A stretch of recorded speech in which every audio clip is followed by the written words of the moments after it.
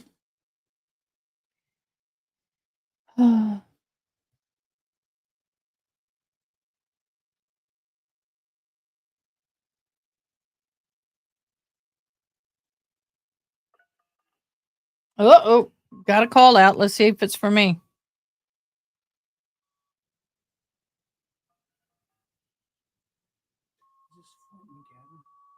No, this is Kerrville. I didn't think you got called out by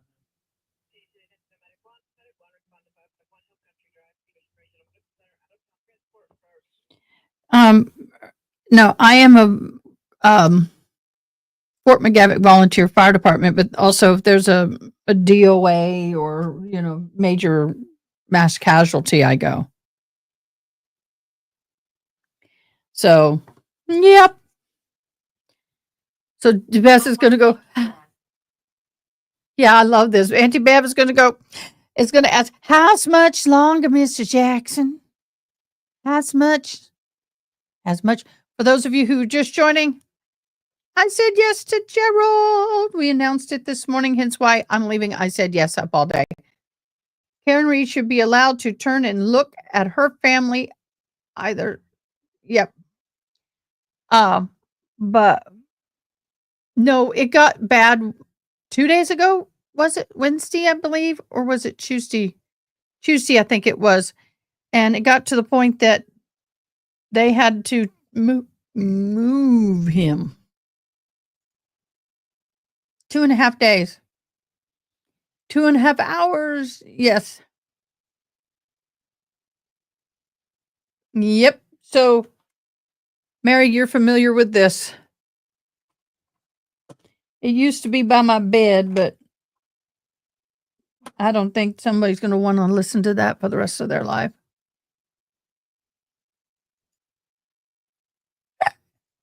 Right, honey? You're going to want that by your bed. He's all like, I ain't answering that. So just one question on this. Just one question on this, please, Mr. I know Have you've you lived become with it aware before. from any source that last week Carrie Roberts denied having heard the statement that was attributable to my client? No. You aware of that? No.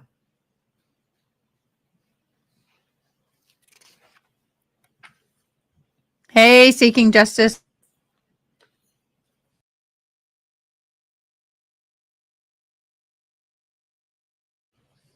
You've reviewed the video from the dash cam out at the scene, correct? I've seen it, yes. You're aware that Do you want something? there is no video I just took a piece. Okay. showing my client demanding a Google search anywhere in this case, correct? I'm not sure what what cameras were where. You're aware that there's no audio of my client demanding a Google search, correct? Correct. You're unaware of any witness who can corroborate your statement that my client demanded a Google search.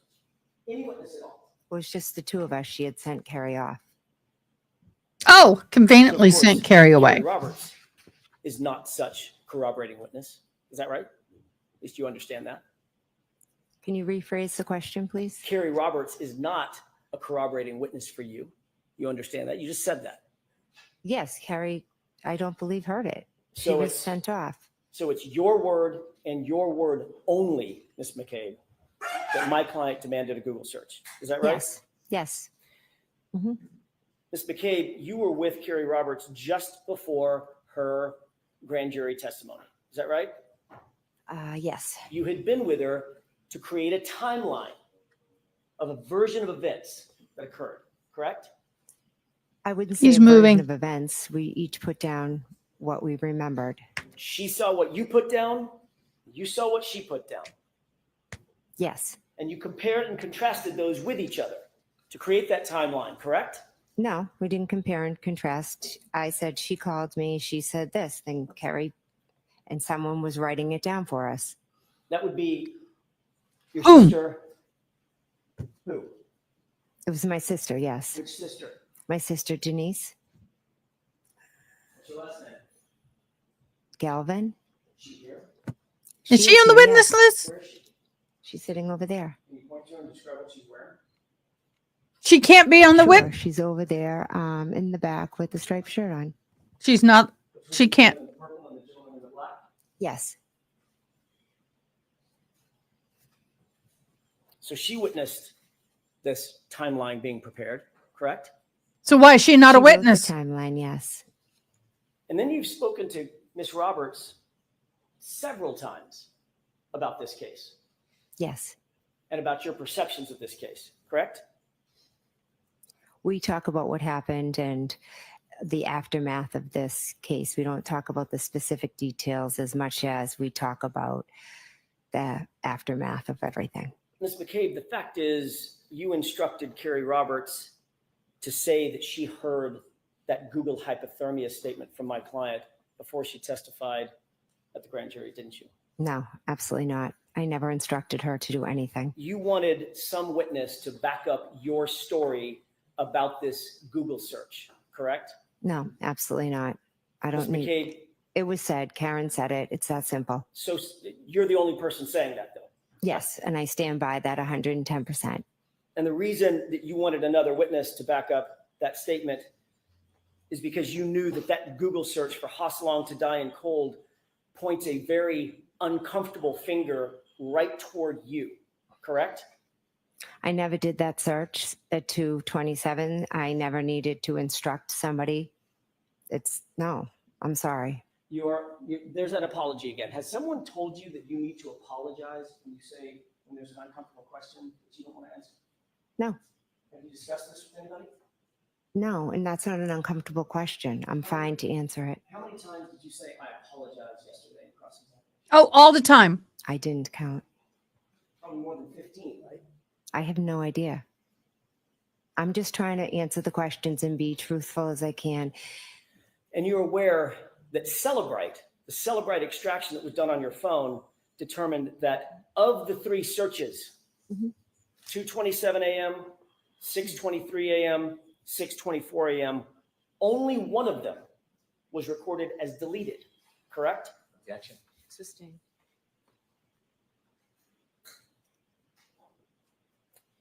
Have you ever been confronted with having deleted a Google search off your phone? You ever Yeah. been asked that? Yes, by you. Do you deny that you deleted a Google search off your phone? I never deleted a Google search off my phone. So you I deny never did that. I deny it, yes. that you ever deleted a Google search? Yes. I never made the search. I'd like to move back to the time of about 6:03 in the morning, Ms. McCabe, when you, along with Carrie Roberts and Ms. Reed, approached 34 Fairview. This is Exhibit 4. It's been previously entered into evidence. I think you've seen part of this exhibit. Do you recall, before we get to the exhibit, do you recall my client when the first officer on scene, do you know his name, by the way? I believe it was Officer Seraph. When Officer Seraph approached, he asked the question, what happened? Something like that. Open-ended question. Do you remember that? I don't remember what he specifically said. Do you remember my client a few seconds later saying, my boyfriend, I left him. He never came home. I don't remember the specifics of what was said. Your Honor, if we could, I would ask that we queue up Exhibit 4 for the jurors at runtime 4:20. Okay. Before we play this,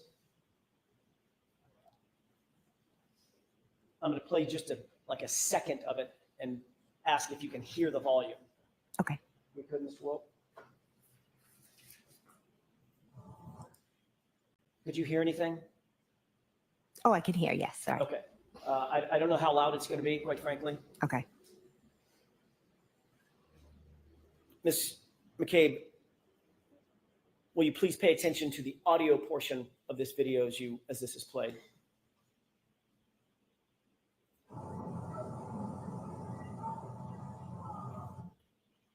Could you hear that? I heard something. Could you hear my client? Does it sound like Ms. Reed? It sounded like a female. Does it sound like Ms. Reed, female? I'm not sure I could, could I listen to it again? With the court permission, one more time. One more time.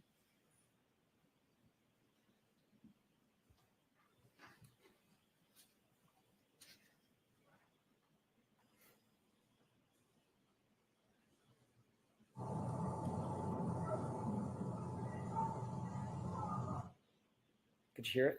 I could hear it, yes. What did she say? I have no idea.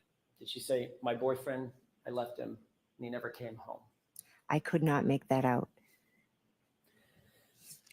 You testified on direct examination that you were basically a passenger along in this ride on the early morning hours of January 29th, 2022, that you were not the person in charge, correct?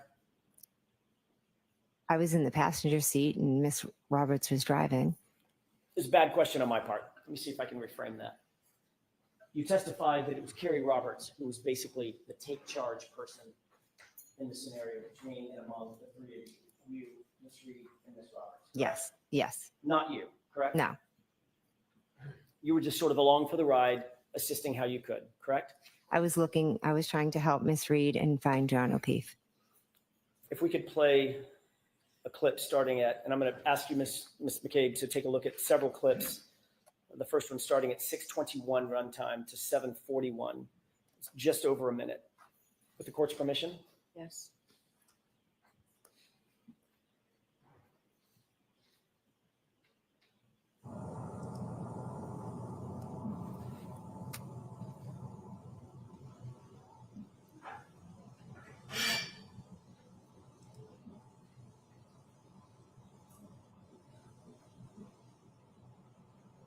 Can you pause this? Do you recognize the three individuals in the foreground of this video? I do, yes. Can you start from left to right and describe for the jurors who we're looking at? I believe that's me in the black coat. To the right of me is Miss Roberts, and on the other side of the car is Miss Reed. Miss Roberts has, just to distinguish, Miss Roberts seemed to have fur on her hood where you did not. Yes. If you could go ahead and play that, please.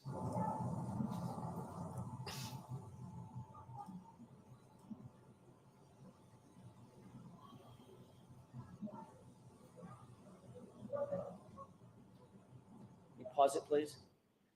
Can you see who it appears you're talking to at that point? I don't know who that is, no. Go ahead and play it.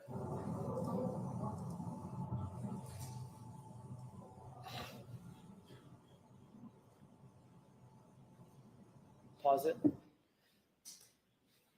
Does it appear that you're engaged in conversation with that person while Miss Roberts is attending to something in the truck and Miss Reed is running back and forth? Yes, I was speaking to whoever that was.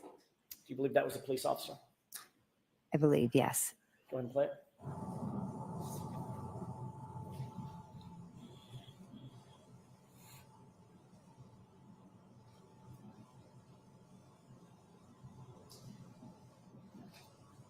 Mr. Wolk, if you'll stop it at 7:41, please.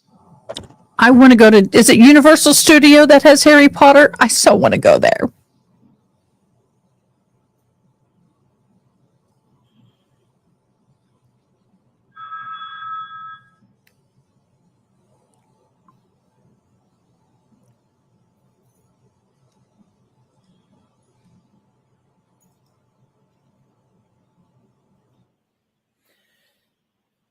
Could you see what was depicted in the video for about that minute and 10-second runtime? Yes, Did it appear that you were engaged in conversation with that other person? yes. When that other person walked away, could you see his jacket? I couldn't make it out now. Did it appear to be he was a police officer? I'm going to assume it was a police officer, yes. Okay. In that video, who looks most like she is taking charge, you or Carrie Roberts? Objection. Assisting. Does it appear in that video that you're the one controlling the narrative, at least with law enforcement at that point? Objection. Sustained. Does it appear in that video that you're the one engaging in conversation with law enforcement while Carrie Roberts and Ms. Reed are otherwise occupied? I am speaking with law enforcement, yes. Can we move to runtime 8:56?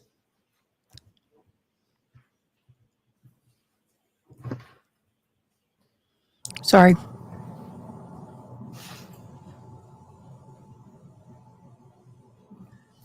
Pause it. Can you see yourself in that video? I can, yes. Which person are you? I'm in the far right. Speaking to someone? Yes. Who's that you're speaking to? I can't make it out, but it looks like a police officer possibly. And Ms. Roberts is directly in the middle of the screen, is that right? I thought that was Yes. Miss Reed, but I could be wrong. Let's go ahead and play it. That's not Miss. That's Miss Reed. 9:26, you'll stop, please. It was Miss Reed that went off with the woman.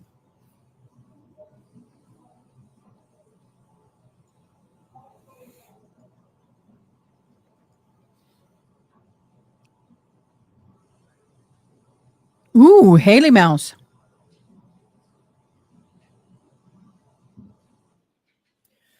In that video clip, who among the three of you appear to be most engaged with law enforcement at that time? Can you tell? Me? Can you answer that, Ms. Reed?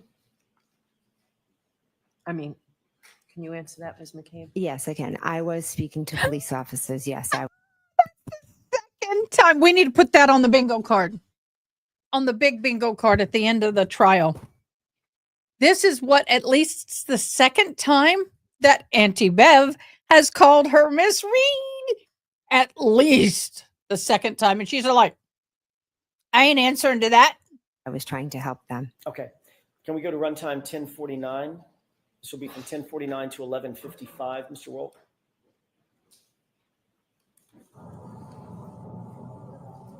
Pause it.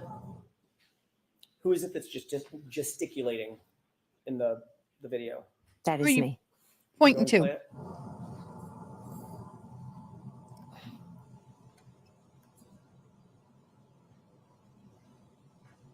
Yeah, she's doing all the talking and Karen Reed is standing over here just kind of wandering, which is happens a lot when people are in shock on scene, just my humble opinion and experience.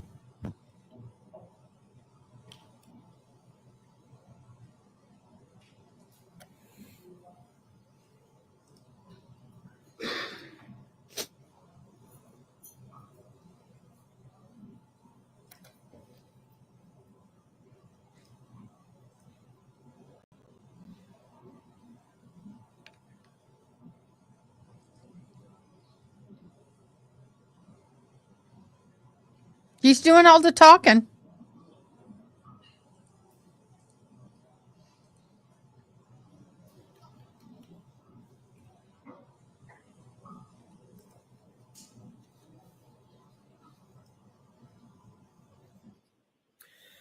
Did you see yourself in that video, that clip, about a minute-long clip? Yes, I did. Who among the three of you appeared to be most engaged with law enforcement in that clip? I was. Runtime 20:22, Mr. Wolk.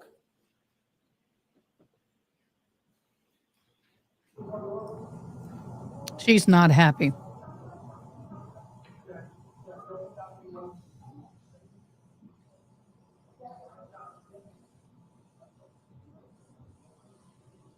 Stop it.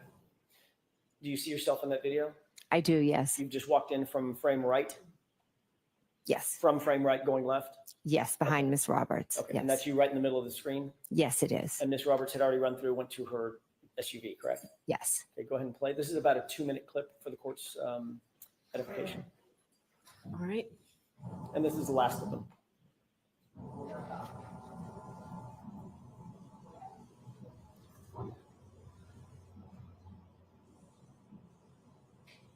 The police are putting her in the car.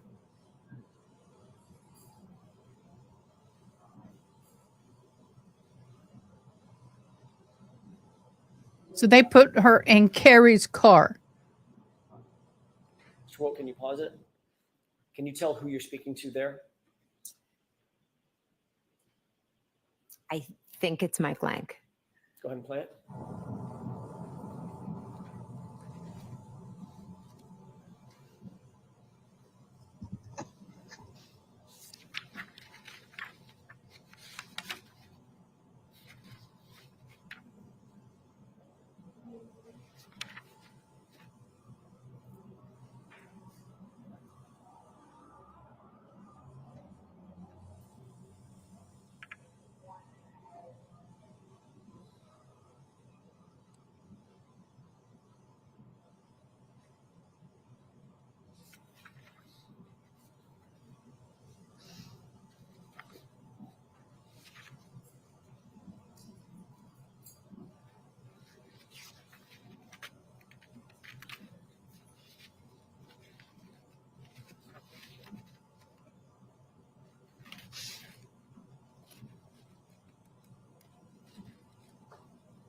So that's Carrie Roberts going over. I want to pause this. That was Carrie Roberts that went around to the passenger side of the car and got in. So Karen Reed got in the front or the back seat. Carrie Roberts got in the opposing seat. Now, so you got Karen Reed and Carrie Roberts in the car together.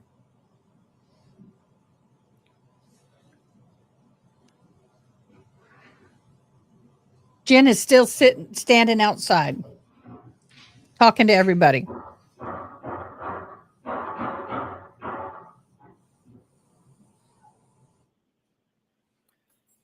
Yeah, just a moment, Your Honor. At what point did you get in the car? What time is the timestamp on that? What's the timestamp? Yeah, that's one thing I want to know. What is the timestamp on that? Because everything's timestamped.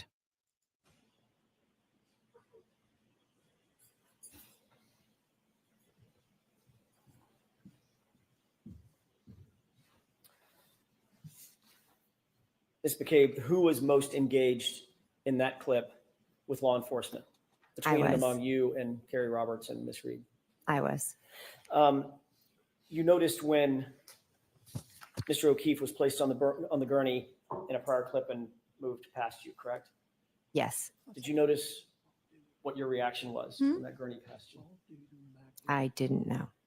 Did you see that you turned your back completely to Mr. O'Keefe as he passed by? If that happened, it wasn't on purpose. Ms. McCabe, when you got to the scene, we can take that down. When you got to the scene at 6:03 in the morning, you immediately recognized, did you not, that this was an emergency situation? High intensity emergency situation, correct? I knew it was an emergency situation. Yes. As a matter of fact, a man's life was in grave danger. You knew that. Yes, I did. And this is someone that was a friend of yours, correct? Yes, he was a dear friend. Not just a friend, but a police officer who was laying, as far as you knew, dying in the snow. Is that right? Yes. You knew that you needed to get immediate medical attention, emergency medical attention to him as quickly as you possibly could. Is that right? Yes. You knew that minutes counted, right? Yes. You knew that seconds counted, correct? Correct. This man was grasping, as far as you knew, grasping and clinging to life at that moment. Is that right? Yes. That's why you called 911, to get emergency personnel who are trained in CPR and life-saving measures to the scene, to the gentleman, to Mr. O'Keefe, as quickly as you possibly could, correct? Yes. You called 911 at about 6:03 and 35 seconds. Is that right? I don't expect you to know down to the second, but it was about a couple of minutes after 6. Right after, yeah, we found him. Yes. And you're aware from the dash cam that Officer Seraph got there about 6:10, almost on the nose, right? Didn't pay attention to the time. You'll agree with me that there was about 6.5 minutes or so between the time you called 911 and the time Officer Seraph got there. Is that right? If that's what the dash cam says, yes. On that 911 call, you referred to John O'Keefe as a man passed out in the snow. Yes. You didn't say, "This is my friend." I needed to get, like you said, emergency there. So Did I you wasn't say, going to "This is give my a friend"? I wasn't going to give a description and say my friend. I disagree. She knows he's a cop. Anybody who knows anything about cops, which she does, what's the fastest way to get police there? Just saying. What is the fastest way to get a cop there? There's a cop dead in the snow. There's a cop down. Officer down. Boom. Everybody in that department's going to be there. So I don't believe that crap. Is in the snow. I was going to give them the information that I thought was the most important at the time. Did And you say his name? I just said a man because that was the most important identifying. You didn't say John. Eventually in the 911, I do say his name. You didn't initially say O'Keefe, correct? No, none of that matters. It was a man in the snow and And I you didn't wanted say- help there. And you didn't say he's a Boston police officer or an off-duty police officer. Again, a man needed help. Yes or no? Again. Did you say that? I didn't. Do you think that might, yes or no? Do you think that might have sped things up if they knew, if the 911 operator knew that this was a fallen officer, a fellow officer? Yes. I think 911 comes to everyone equally. I don't think they would have. Do you think that might have been something important to relay to Oh, the, boo. Boo.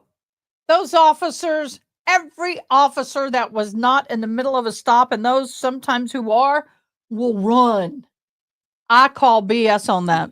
911 officials? I don't know. You were even asked by the 911 operator, does anybody know CPR? And your answer was no, correct? I'd have to listen to it to remember my exact answers. But it was Oh, basically. let's in the listen to negative. it then. No, we're not professionals. We're just out here doing the best we can, correct? I wouldn't say that, no. You didn't believe Karen Reed knew CPR?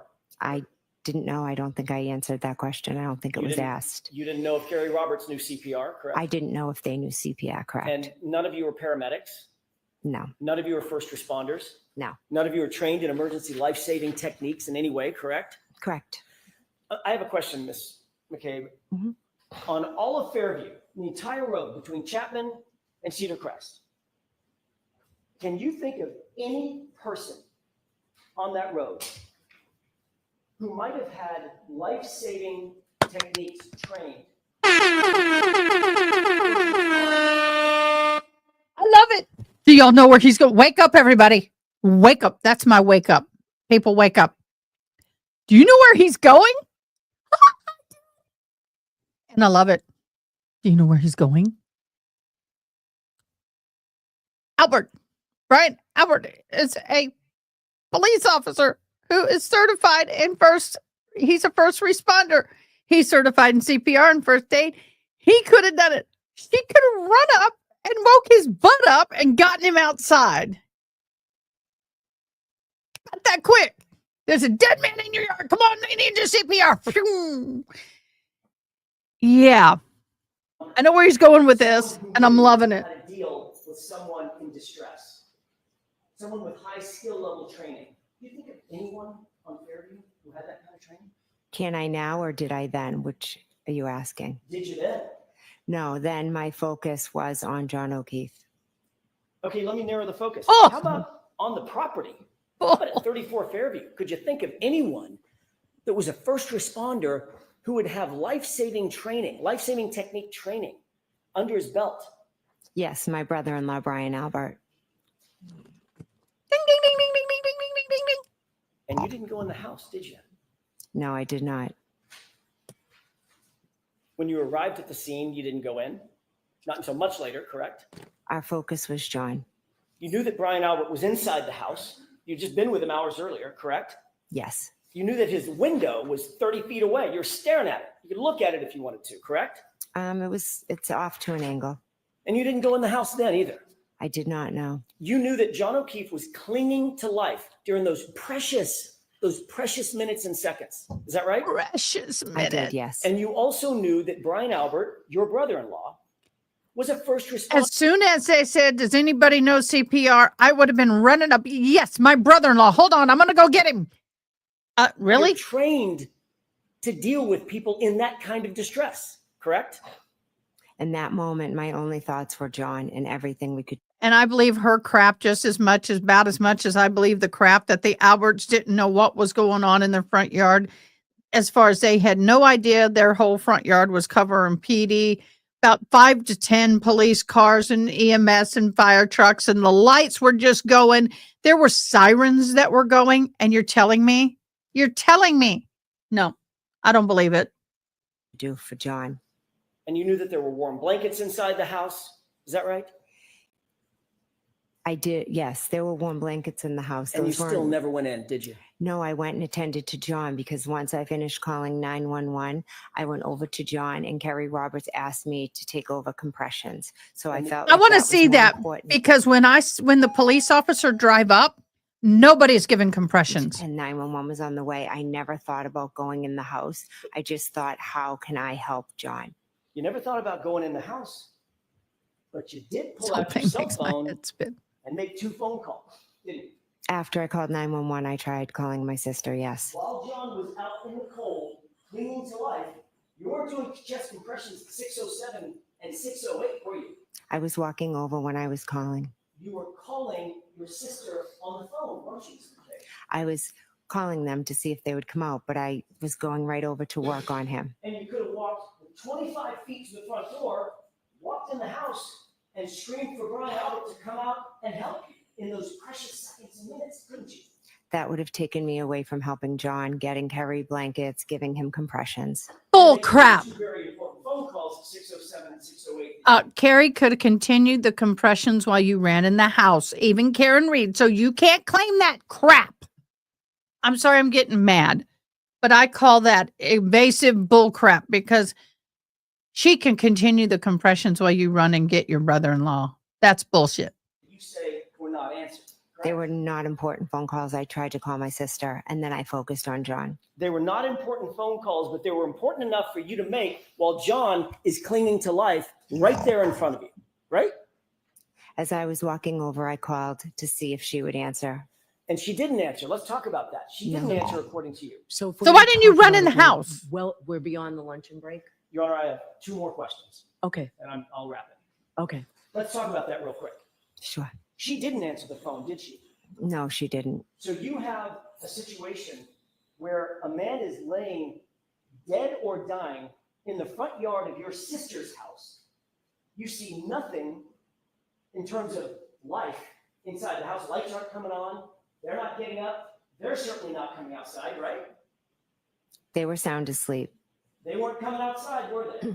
because they were asleep. You didn't know if they were asleep. All you knew was there was a severely injured man on the front lawn of their house, and your sister didn't answer the phone, not once, but twice, correct? Correct. She didn't answer the phone. Did you think your sister might have been in peril? Did you think to go inside the house and check that they're okay?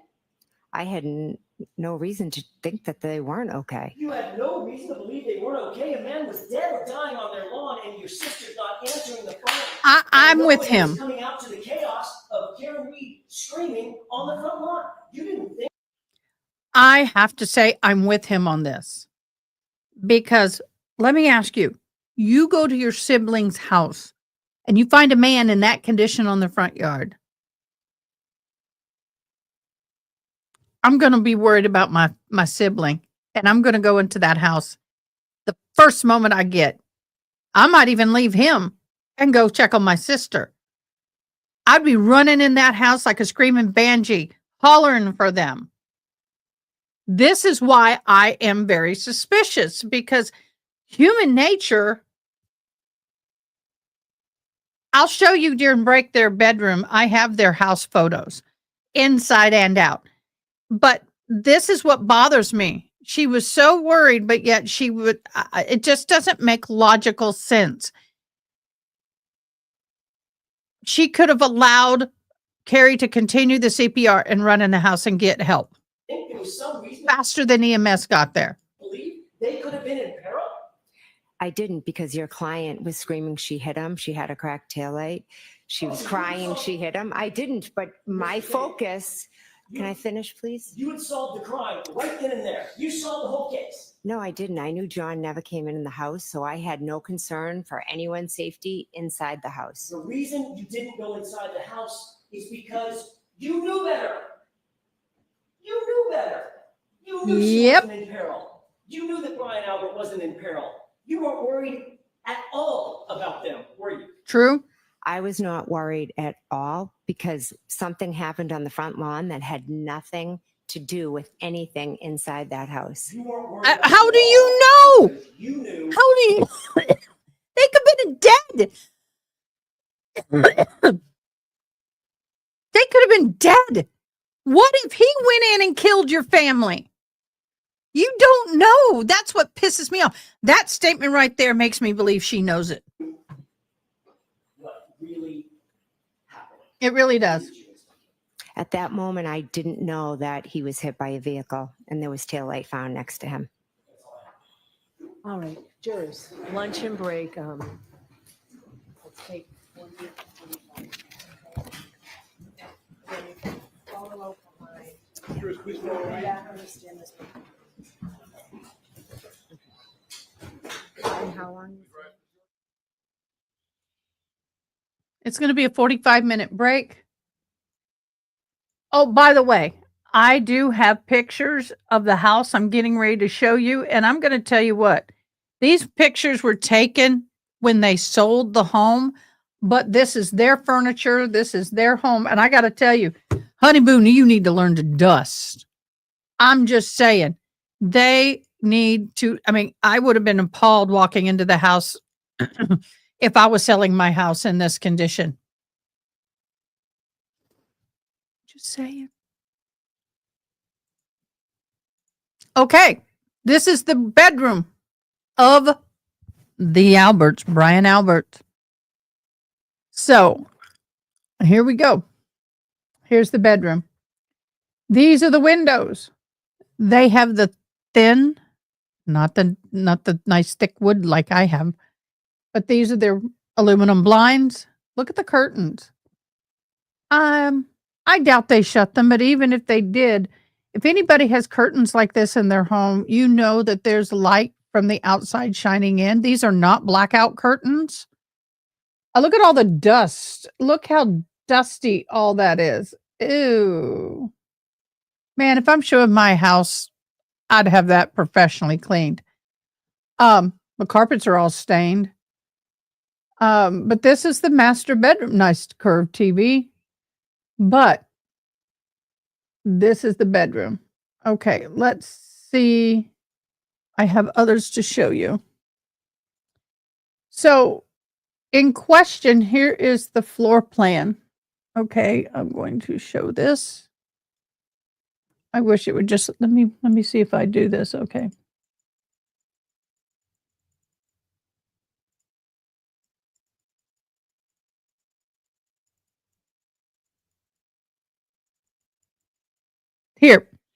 Here's the floor plan of the home. If you didn't know, yes, I got a ton of pictures. Here's the floor plan of the house. So let me get this over here so I can see and do everything. Okay. So when we come in, you see this. Okay. Yeah, this is true. So this is the basement, and this is the upper, the main floor, and this is the third floor. Okay. In the basement. Okay. So this is the house. You go in, and this does not show the garage. So there's a door right here that goes to the garage, which would be out this way, this little cutout right here. There's a door that goes in here. You have a glass screen door that opens up. This way you have the house door that opens inward. You go in here, take a right, you're in the dining area. Here's the main home. Let me embiggen this. Okay. You enter in here, you're in the foyer, you go upstairs here or you go downstairs here. The coat closet's here. Here is a study, laundry room. This is an entry. This is the kitchen, island, dining room, living room. Okay. Everybody said that they were in the dining room and kitchen around the table. Now, when we go upstairs, you're going to go up the stairs and come out here. You go back. Here's the main bedroom. Here are the two windows here for the main bedroom, the master bedroom, of course, the closet and the bath. You have another bath here in the hallway, bedroom, bedroom, bedroom, and another huge bedroom on this end. It's common sense to rush up to the house and find out if the homeowner knows about the man lying, especially if the law enforcement friend whom they had drinks with that evening. Yeah. I mean, I really struggle with the fact yeah. So these two windows here, this is the room that we saw. Now, downstairs, you have a bonus room, exercise room, and a system room for all the stuff, right? But there is, and I don't think it shows it. Maybe it's here. It doesn't show it, but there is right in here somewhere an exit to go into the backyard. That's true too, Aaron. I'm not going to argue that. So this is the floor plan of the home. Okay, I'm going to go back a picture. Here's a picture of the island. This is where everybody was sitting around when they're talking about the kids drinking and having fun. Here's the weight room with the brand new floor. I think. Yeah, it is. So this is the weight room. I just wanted y'all to see they had a lot of weight equipment. There's more back in here that we're not seeing, but this is a picture of the weight room. These photos were from, oh, that's what I wanted. This is a picture of the island and then the dining area. This room here is that little living area, and this goes to the foyer. It's a very constant tight space. So Jen McCabe is saying she got up from this area, went out into the foyer, and looked out the front door. And my solo cup, here is the room that you walk into when you use the side door. And of course, there's going outside to the pool. But if you go over here to the left, that's when you enter into the kitchen. Oh, here's baby Albert fighting, which he said he never did. Here's baby Albert fighting at school, which he said he never did. Okay, here's the foyer. Hold on, I gotta grab the phone. Give me a sec.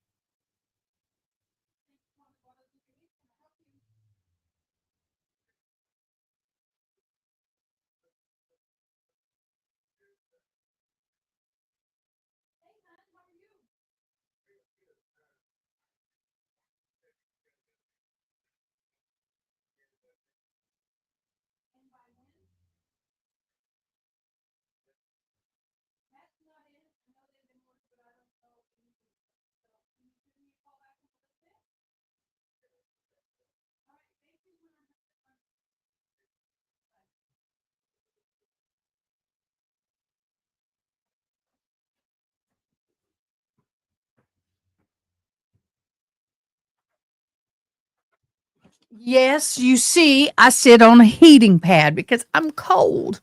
Okay, sorry about that. I'm glad I got that call. It was important. So thank you very much. So this right here goes to the front door, to coat closets. This is another living area here. The stairs go up. So this is their foyer. The foyer. I showed you the bedroom. Okay, but let's go ahead and go back to the bedroom because that's what everybody wanted to see. There we go.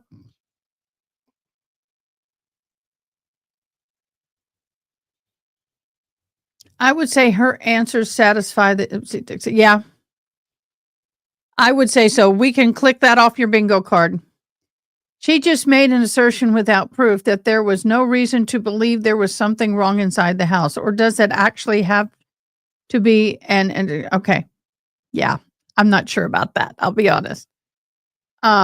But we cannot know what went on in the home for sure. When someone is being set up for a crime, it's very difficult to prove. I get it, but here's my thing. Common sense.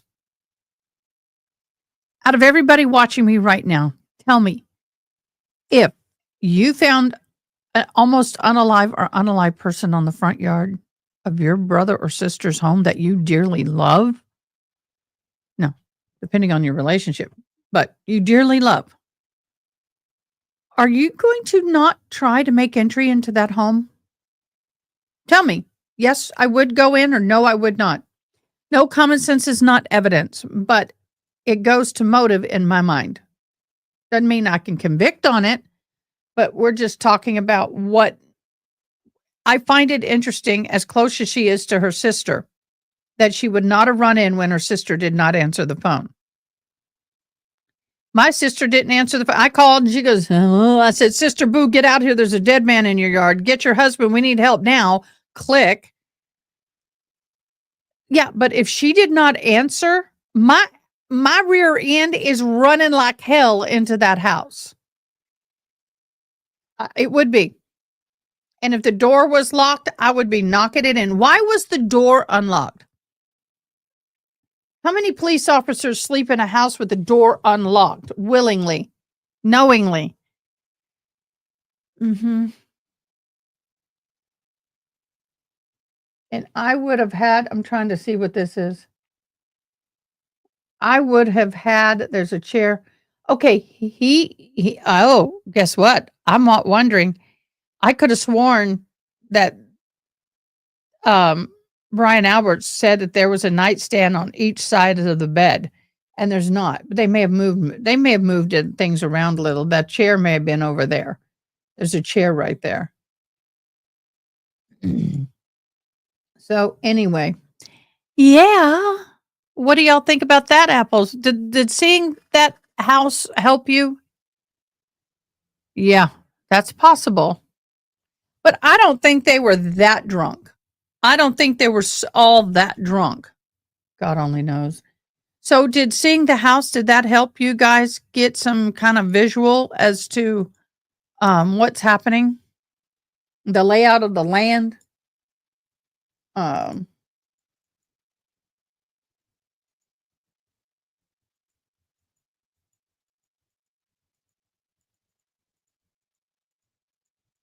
really do feel bad for the family of the victim, in the sense that no matter what happened with the no matter what, that is still their child that they've lost, and I'm not going to begrudge that. Let's look at the bingo card. Okay, guys, let's see. I'm going to go ahead and mark that. I think we've hit that. All in the house were contacted. I don't know. She didn't say shock or horror, perjury. I think I said that. I've said that. I said that.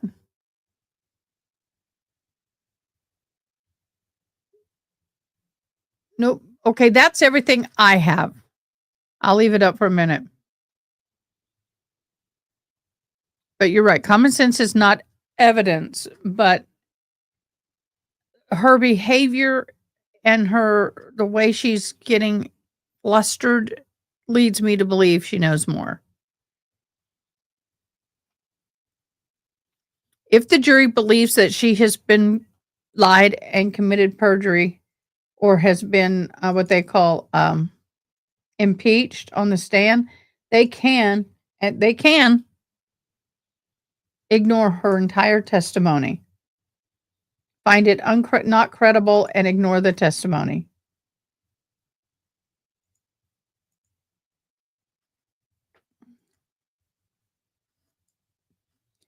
And someone said, why am I sitting on a heating pad? Because my legs and butt are cold. No, my legs are cold, and if I put a blanket on, it's too much.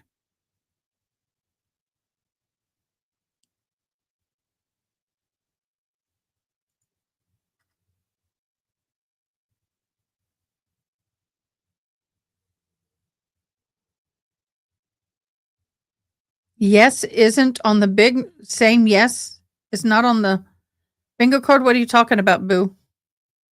What did I do with my bingo card? Did I accidentally? Oh, there it is.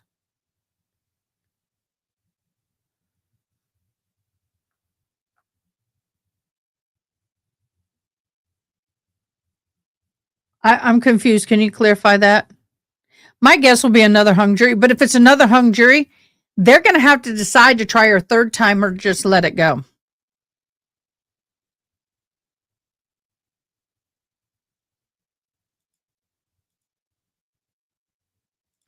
Answer yes or no.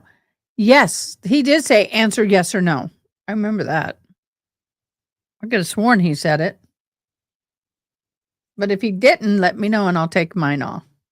Although I don't get anything for playing.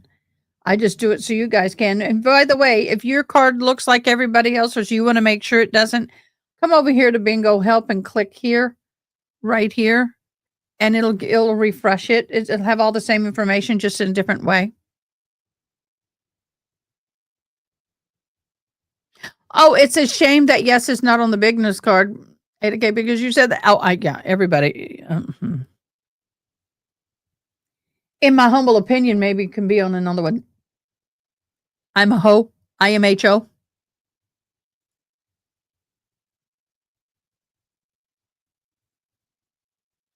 Well, actually, not everybody on this. They may have heard of the case, but I don't think they heard the case.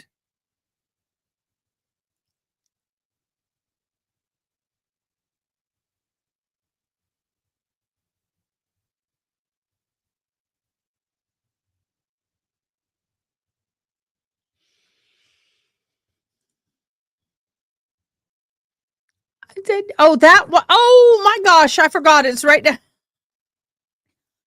Doink. I'm more on other things right now than I. Y'all, my mom says, "How does it feel to be engaged?" And I'm like, "It's exciting, scary, awesome, amazing." I'm not going to lie. Anybody that says that getting married doesn't have some nerves to it, they're lying. You lying. I'll be fine when we get. Yeah, it's just now all my stuff is I got to get everything done.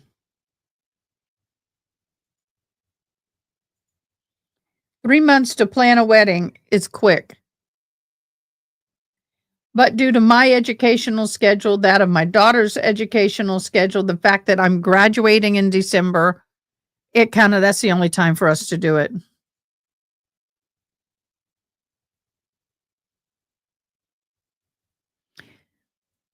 We could only go on the honesty that was given, whether it's the truth or not, I don't know.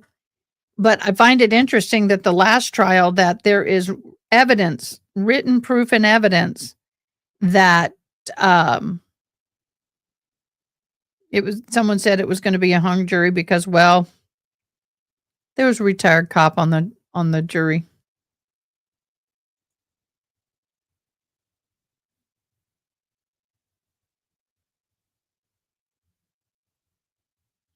I don't turn into a Godzilla. My very first career, I was a photographer, had a really nice studio, earning a lot of money. And I photographed high-end weddings. We're talking $1 million weddings. And I have faced many a mamazilla and bridezillas. Let me say even a few brozillas and daddyzillas. It's not going to be massively fancy, to be honest with you. It ain't. It'll be nice. I'd just rather put the money into buying the house. In all honesty.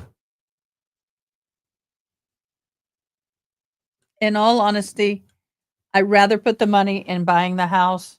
Yes, I want to have a nice wedding. I want to have nice food for my guests.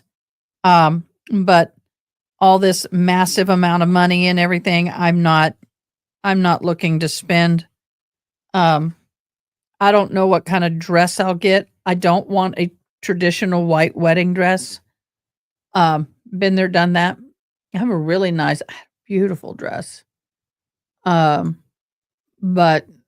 I like champagne. I might have a dress that color. I don't know. Bridezilla. I don't want to look like a granny of the bride. I don't know. Mom and I will go shopping. We'll go shopping when I have money to buy it. Everything's going to take time. And I want to wait till I'm a little closer to the wedding because I'm losing weight. Congratulations, hello, it's Brit.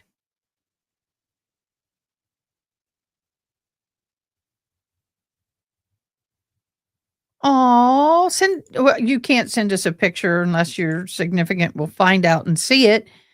Um, yeah, we don't have a botanical gardens here, and I don't want to do it outside in Texas in August. I prefer to have the guarantee of the indoors, but if there's a nice place that we can go get our pictures taken outdoors, of course we will. What do you think that's what happened? But of course, Honeyboo has a big saying in this too. I want him to be involved. Some men don't care. Just show me the bill. Show me what you're doing. If I like it, if I don't, I'll let you know. Otherwise, this is your show. I'm out. Just depends on the guy. I asked him last night, tux or blue jeans and suit jacket? And he goes, blue jeans suit. I was like, I want to see this man in a tux. No, for us, really nice starched blue jeans, a really nice suit jacket and vest would be nice. We could, I don't know. We'll see. He's a boot man. We'll see what I can convince him. What is it going to cost me? What is it going to cost me? Oh, I have not looked at dresses. Well, I take that back. I glanced at them, but I can't find any. I put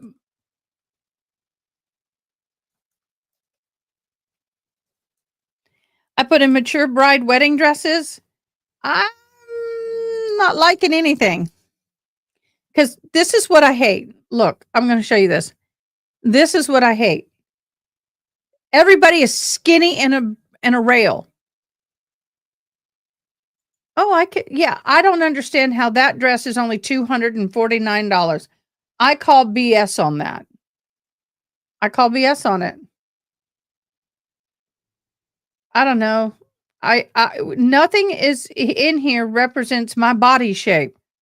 So it's hard for me to get an idea of what something will look like on me.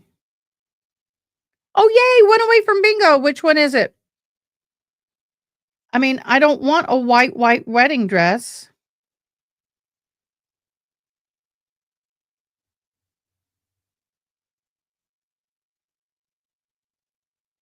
Yes, I agree, Mary, 100%. But when I say mature, oh my gosh, no, we ain't doing that. But my thing is everything is, and I said mature. Oh, okay. How about that? Can I get married in one of those? Look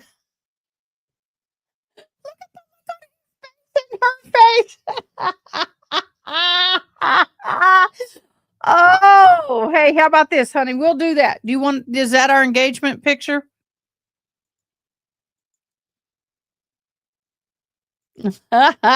No, I am not going to be doing that.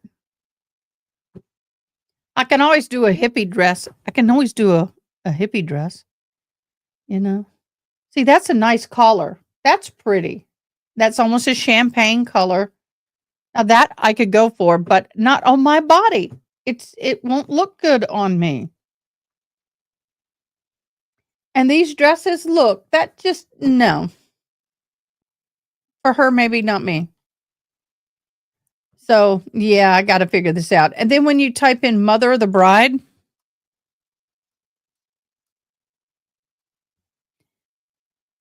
that hide. Oh, I didn't know that hide belly. Oh, okay. It's like, no, I don't see anything I like, y'all. Thank you, Jesse. I really don't. I don't see anything that strikes my fancy that's going to fit my body. Yeah, we say bride with a belly, and look at this. They give you these slender dolls. It's like,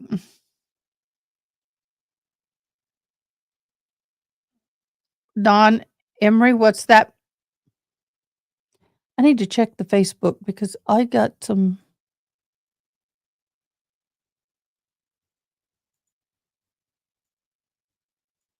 Sorry. Oh, we got a bunch of new. Oh, I gotta likes. I gotta do. I'll go back later and like some more.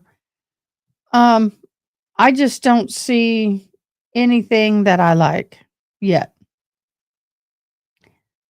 I really, I'm almost may do a pantsuit. I don't know. Don't really want to, but that's why I want to wait probably till the mid June before I even start looking at dresses because I'm losing weight.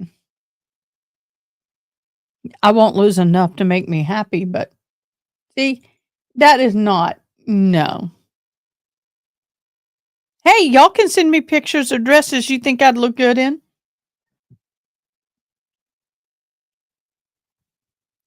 I mean, there's dresses that I like, but I don't think will look good on my body.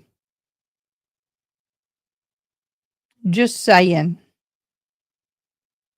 This is going to be the most stressful part of my whole experience. I will be making my own wedding cake. That's interesting. I'll be making my own wedding cake. Yes, I'm a cake designer. Done many a cakes. So anyway, yepers. We got a wedding to plan. I got to find a way. Mom and I do need to go shopping at least in the next couple of weeks just to start looking and seeing what's available. And we have to go all the way to Austin or San Antonio. Oh, thank you. It's the big mama belly. If I can lose another 15 pounds, I might be able to get a girdle on to flatten that tummy to where people don't see the lumps and bumps and the rolls. People don't understand some people, when they have kids, they never get it back. We never get it back.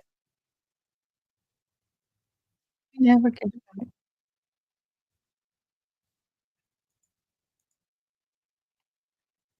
Never gonna get it, never gonna get it, never gonna get it.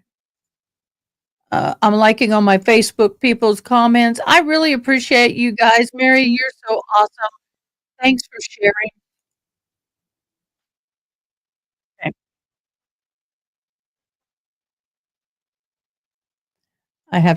I can't have both going in my ear at the same time. It's just too much.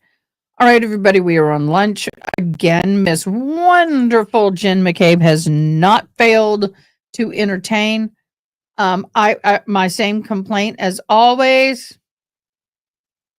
Her word games are driving me crazy. By the way, I want to say hello and thanks for joining us. We appreciate you. I love that little kitty. And I made this little. It's stupid, but liar, liar, pants on fire. I've never done animation. I know it's very, very, very basic. Oh, we have got, let me double check weather radar. Let me check radar because I think they said there was a storm. You guys up in Fort Worth, McKinney, Oklahoma, McKinney, Texas, Dallas, all of y'all, of course, y'all are getting some hellacious rain. Also, East Texas, north of Beaumont, all the way up to Nacogdoches and oh my gosh, what's the name of that town? I can't see it. Anyway, all of y'all in the east of Houston, all the way up to Louisiana, y'all are getting some hellacious rains. Let's see if my mama's getting bad rain. Livingston just came out of some bad rain. Ronnie, I really like that. I was just getting ready to go do that. I am literally going to do that right now. Okay. Ronnie has been feverishly texting. So this morning, Jackson continued the cross about the sent text message at 12:42 a.m. Jen said that she did see the SUV. Jackson gave her the grand jury transcript where she refers to her memory. She didn't. 12:45, she texted John hello because they were still there. That was the last time she saw. Yeah, I did, Aaron, and I was disgusted. But I just, yeah, I will now that I'm actually engaged. Trooper Prince, female, 3 days after the incident, asked Jen McCabe who she called. Jackson gave her the statement to refresh her damn memory, as Ronnie typed. She told Trooper Prince that she spoke to Karen Reed. Jackson again handed Jen her damn transcript. Boy, you put damn in there a lot, honey boo. Because she was playing dumb. That is the thing that's, hi, Addie. I said yes. That is one thing that is driving me crazy is her playing dumb. She told Trooper Prince Jen called Karen Reed and called Julie Albert and Tom Betty. At 5:07 a.m., Jim called Nicole Albert's phone, 38 seconds. Of course, Jen said she did not speak to Nicole. She left this part out of her grand jury statement. That's a big one.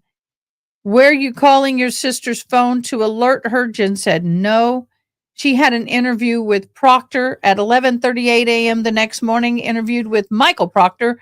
She said that she told Karen, come to my house and we'll go together. Today in court, she said that she didn't say that. Jen told Proctor Karen told her on the drive back to Meadow that she had a cracked tail light. The time would have been about 5:35 in the morning. Today, she says Karen told her about the tail light when she called her. This is a liar, liar, pants on fire moment because she continues to lie. She's continuing to lie, and that has been a huge frustration in this case. We're calling it lies. She's not been consistent. Okay, she's not been consistent. We're calling it a lie. She told Proctor we got out of John's house, looked at the tail light, and it was cracked. Today, she said the tail light was cracked and missing pieces. Yeah, I'll be trying on dresses. That is true. This is true. I don't disagree with that at all. Oh God, I haven't tried on a wedding dress since 1998.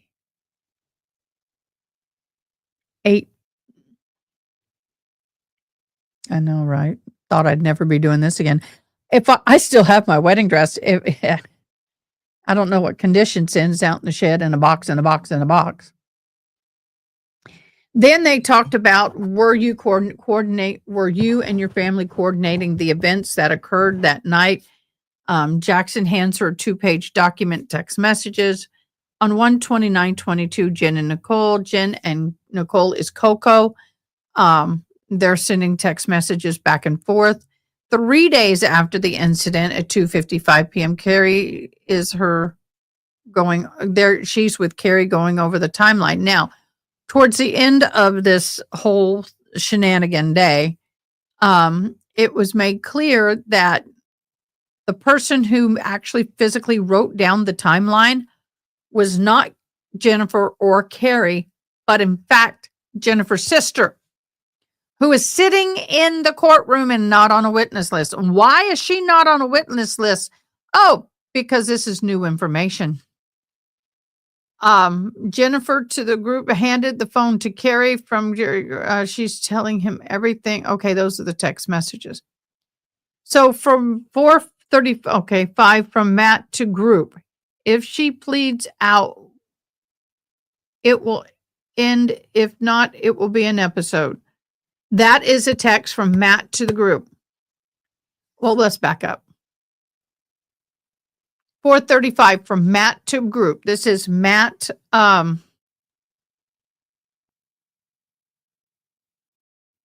Is it Matthew Lank? She pleads out in the end. Oh, okay. That we already read that.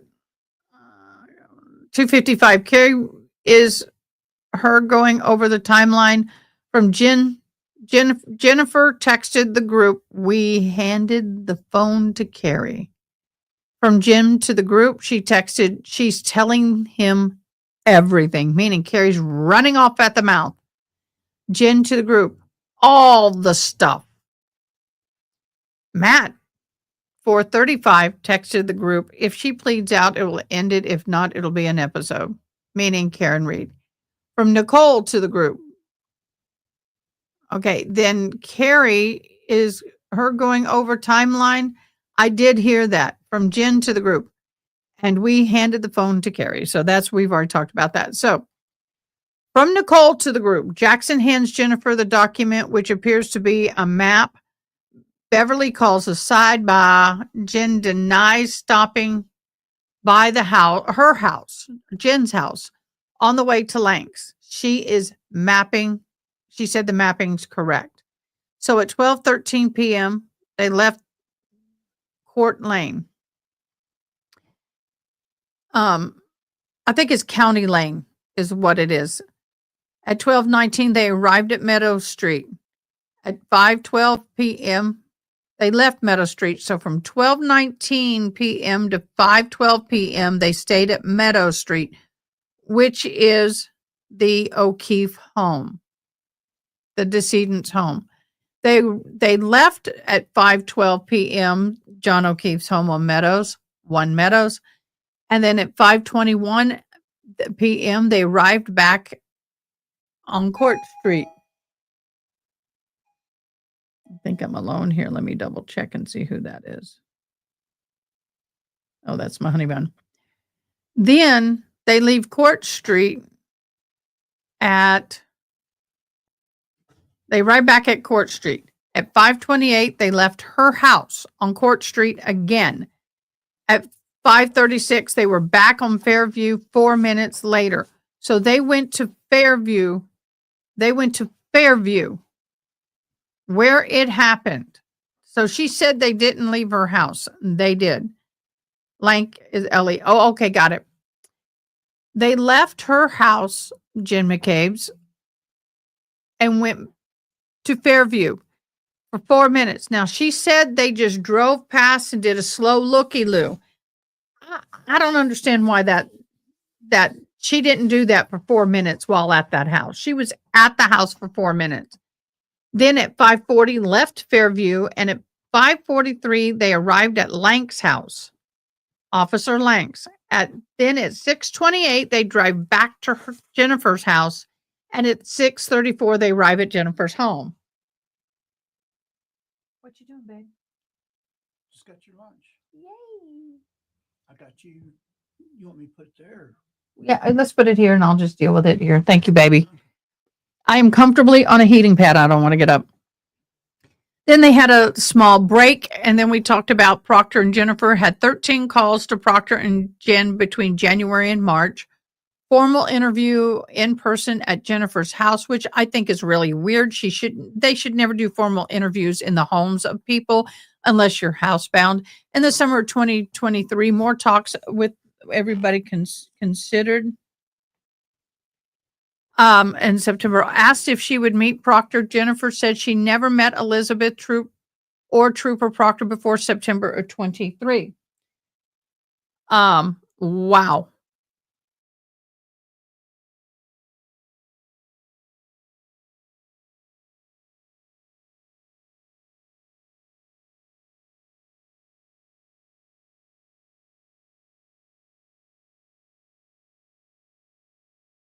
Sorry, I accidentally clicked the wrong button and turned me off. Then we have Jennifer denying the calls. Jennifer's phone extractions didn't show much. And then Jennifer arrived home after 2 a.m. So right now we're caught up.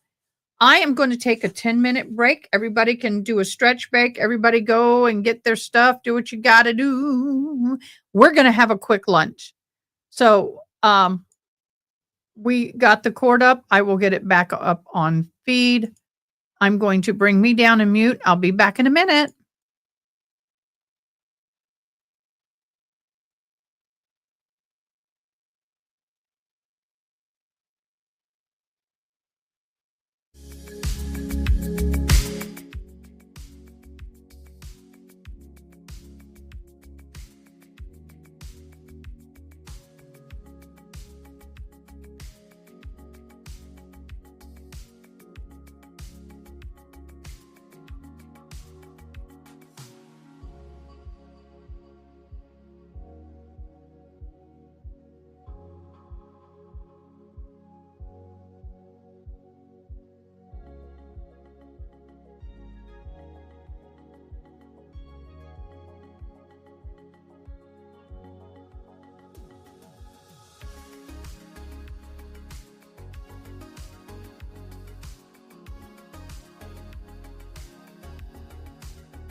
Oh, Court is now open, you may be seated. All right, so council's 10 minutes late. Just as I was walking out here, was told that the Commonwealth needs to see me. Oh, hold on, Miss Reed's not here.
All right, so council wanted to see me here or at sidebar? I have no preference. All right, if it's something to be done in open court, go right ahead. So we had mentioned earlier at the end of Ms. McCabe's testimony, I have clips that I would like to play. There is a dispute regarding 2 of them. And I've given previous notice to the defense. They've would like different content in than I would. And I would hope to have a court's ruling before I played them. All right, so I received an envelope, court copy, clip 17 was the only one I was given that was in, That's a new one. The other In one was dispute. previously turned over to the court. okay? The ones we have a dispute on are clip 13 and clip 15. Okay. So I viewed the other clips. There's an objection to 13 and 15? There's an objection to them? All right. Let's play them. They're quick, right? Yes, they are. Play them very quickly.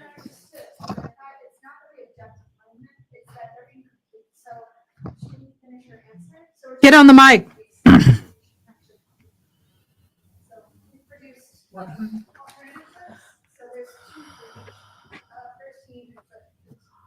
All right, so the Commonwealth gets to play what they want, and then you can play yours at some point too. Oh, Commonwealth gets to play. Time I can wait. Oh, Commonwealth gets to play what they want. You can do yours later if you want. Oh my God, Auntie Bev. If that was not being biased. To have a hearing on this. I don't think the defense can play in self-serving statements because they think it's Okay, doctrine I conflict. haven't seen it. All right. I saw clip 17. I have no problem with clip 17 coming in. I don't think they have an objection to 17. The ones that are objectionable, I know we're pressed on a Friday. I can hold them till next week until the dispute becomes more clear for the court. Okay. It sounds like this is going to take more time than I thought. All right, so I need what you have, Miss Little. I need that to review this weekend. All right, anything else? The second issue is, I should approach it. Side. Okay. I ate too fast. Oh, I'm hurting. He brought me one of those rotisserie chickens and Little Caesar salad. Perfect lunch. Thank you. Yes, I said yes.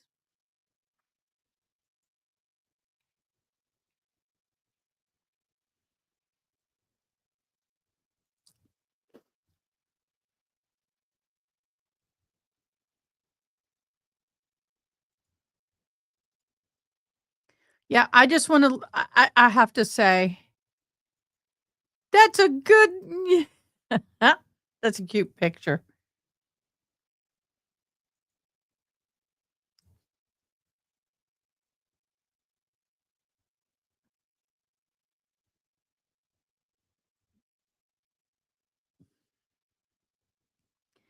So now we got to get everybody in. But Paul Gerald is the guy.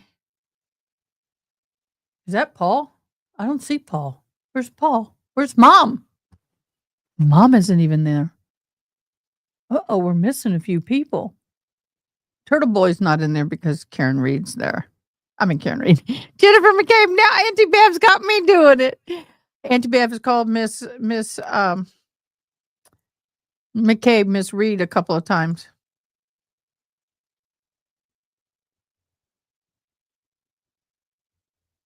Yes, put it in Discord. If you made it, then I can play it and I don't get in trouble. This is so priceless, y'all. We're gonna play this while we're waiting. Because jurors, I know this has been a hard day for you because both sides don't shut the fuck up. Would everybody like to get up and take a stretch? Attorney Jackson, do you need 5 minutes? Can we do 5 minutes? Okay, we're gonna stretch. I'm gonna have the jury get up. I've been practicing for Pamela Pumpkin. Are you ready? Brennan to the left, Jackson to the right. Stretch up, stretch up, stretch up. Shake off the Skittles, shake off the Reese's. Shake off the Skittles, shake off the Reese's. Ride the witch's broom. Ride the witch's broom. Nice little stretch. All right, back to work, everybody. I'll see you at sidebar.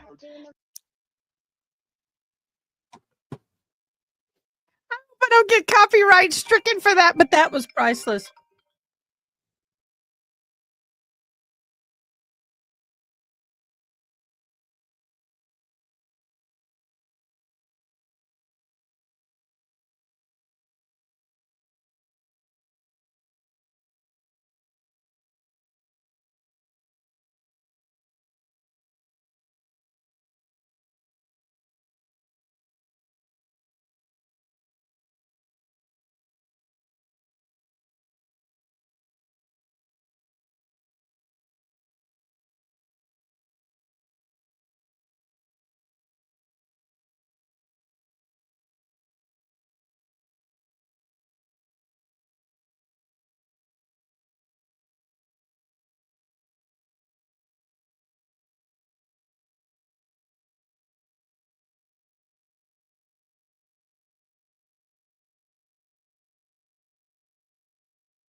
Hey guys, I'm on a important phone call.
Sorry about that, guys. That was an ADA law specialist question. Somebody runs an Airbnb, and they have someone who came in and has a little mangly mutt that is, they said, was an asthma service dog.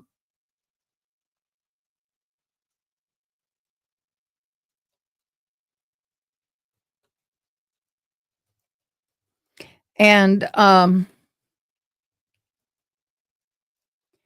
I was letting them know what the laws were. New law in Texas, by the way. Myself, Service Dogs Inc., and another organization went and got this law passed. New law in Texas imposes a $1,000 fine for fake service dogs. What the heck? Why did my monitor just go out? There it is. I went and spoke before the House.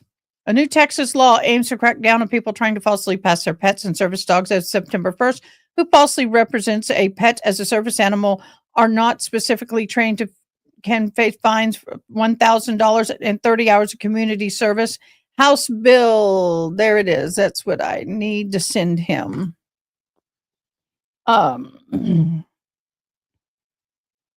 So yes, and I was the one who went and advocated for that. I was like, 4164, if I remember correctly. And I was honored. It was an honor and a privilege for me to do so. Because when I have my service dog, I had other people's fake service dogs attack my dog.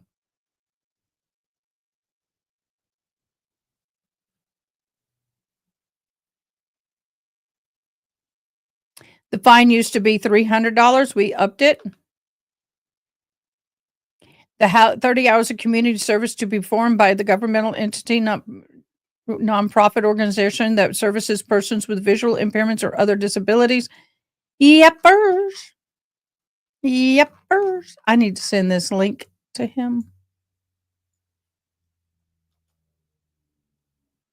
Instant message myself.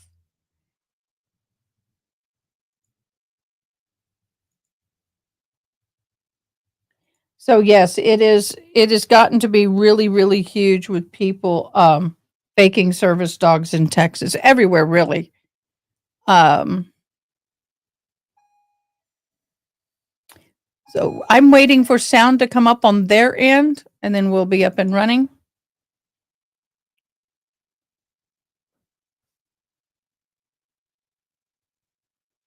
Ooh. Copy. Yeah, it's a hard thing, and people go into Airbnbs. Hold on, Matt. Go into Airbnbs and say they have a service dog, and then they leave them there alone for 10 hours while they go touring, and that's not a service animal.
Court is in session, please be seated.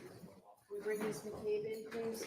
Jurors, I know I said it was a 45-minute lunch. I apologize. No one intended to waste your time like this, particularly when we don't have much time left. Ms. McCabe, please.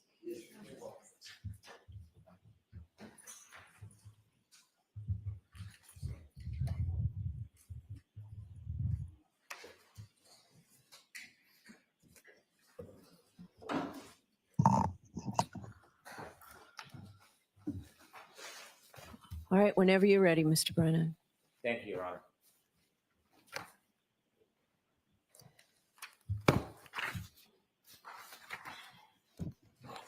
Good afternoon, Mrs. McCabe. Good afternoon. I want you to briefly tell us your memory of the weather when you first arrived at Fairview, when you left at Fairview, and when you returned the next morning a little after 6 a.m. Okay. When I arrived at Fairview on the early hours of the 29th, the snow was falling, just starting to fall, starting to stick to the street and onto the windshields. When I left Fairview, it had, accumulated more where my husband had to wipe the windows.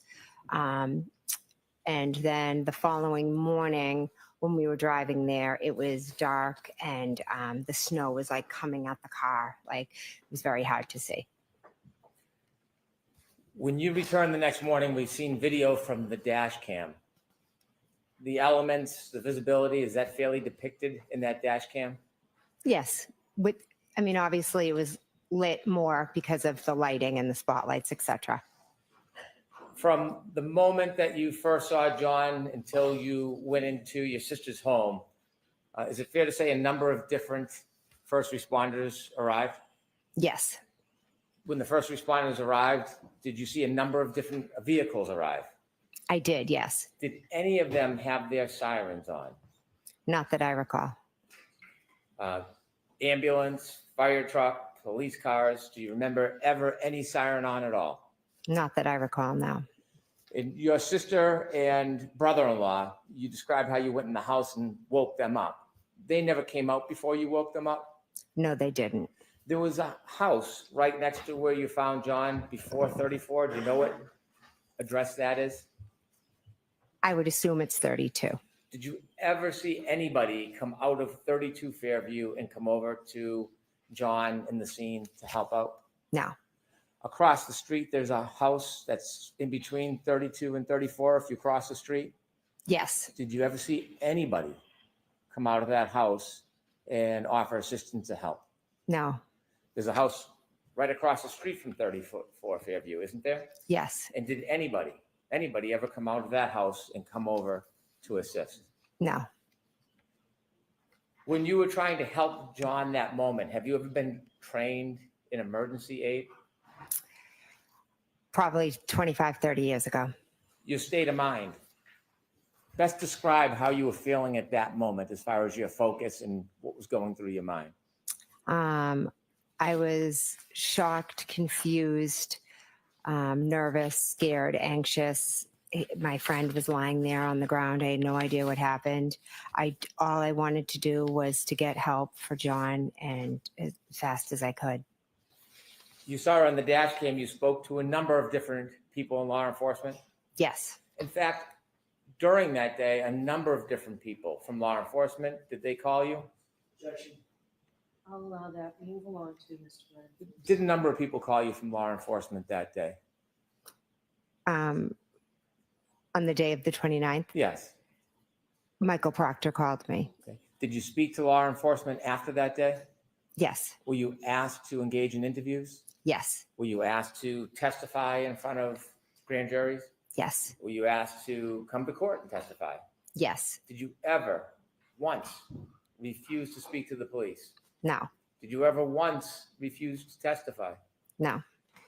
When you were speaking to the police on that dash cam, it's depicted on the dash cam, why were you speaking to the police? Well, each officer that arrived had a set of questions of who it was, what happened, etc. So I was answering all the questions because my main focus was John. Did you ever try to be evasive with the police? No, I told them everything I knew. Did you ever try to avoid speaking to them? Objection. The form.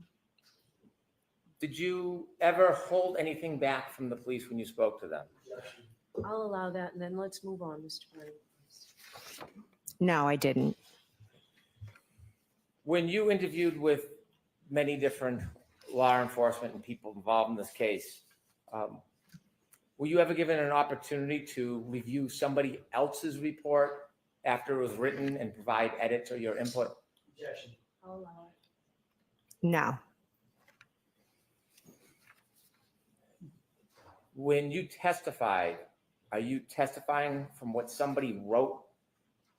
They interpreted what you said months or years ago, or are you testifying from your own memory? I'll allow it. I'm testifying from my own memory. You called 911? Yes, And that morning when you called 911, well, let me ask you, do you wear an Apple Watch? I do have one. Yes.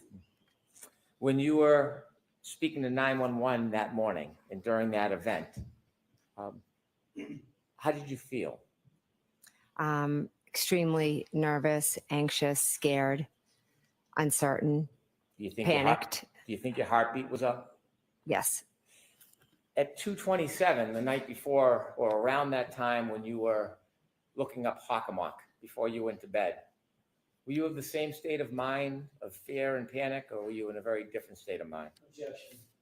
Strike the fear and panic part. You can answer that though. You're with the same mind or different? Different. What was your state of mind at that time? I was relaxed, just playing on my phone, looking up things before I went to bed. Do you think your heartbeat was as elevated that evening as it was the next morning? Sustained. When you made a search for how long to die in the cold or how long to die in cold, is that something that you thought of for yourself? I'll allow it. No. Why did you do it? Miss Reed asked me to Google it. And when was that? That was in the morning after we found him. And had you ever attempted either of those searches before Miss Reed asked you to do that? No, I didn't.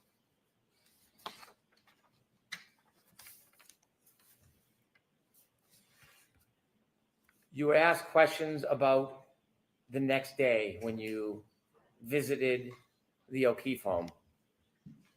And you read some records. Do you remember those questions? Yes. Do you remember going to the O'Keefe home? I do, yes. You went with who? With Carrie and our 2 daughters. You remember how many hours you spent with the O'Keefe family? I don't remember how many hours, say a few. Was it over 3 or 4? Could have been, I'm not sure. What is the reason that you spend so much time at the O'Keefe home the next day? We went over to offer support, love, comfort, to be with them.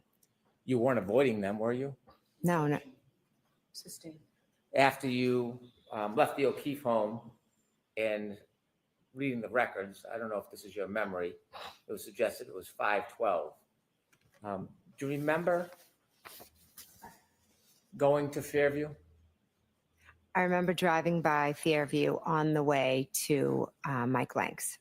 When you went to Fairview, you asked questions about when you stopped by, whether that meant you went in or were outside. Do you remember whether you went in or were outside? We never went in. Have you seen your phone records that there are no calls to your sister when you went by Fairview at that time? I'll allow it. I haven't, no. And when you went by, you were asked about that. In fact, you had been asked about that before, hadn't you? Whether Yeah. you stopped by.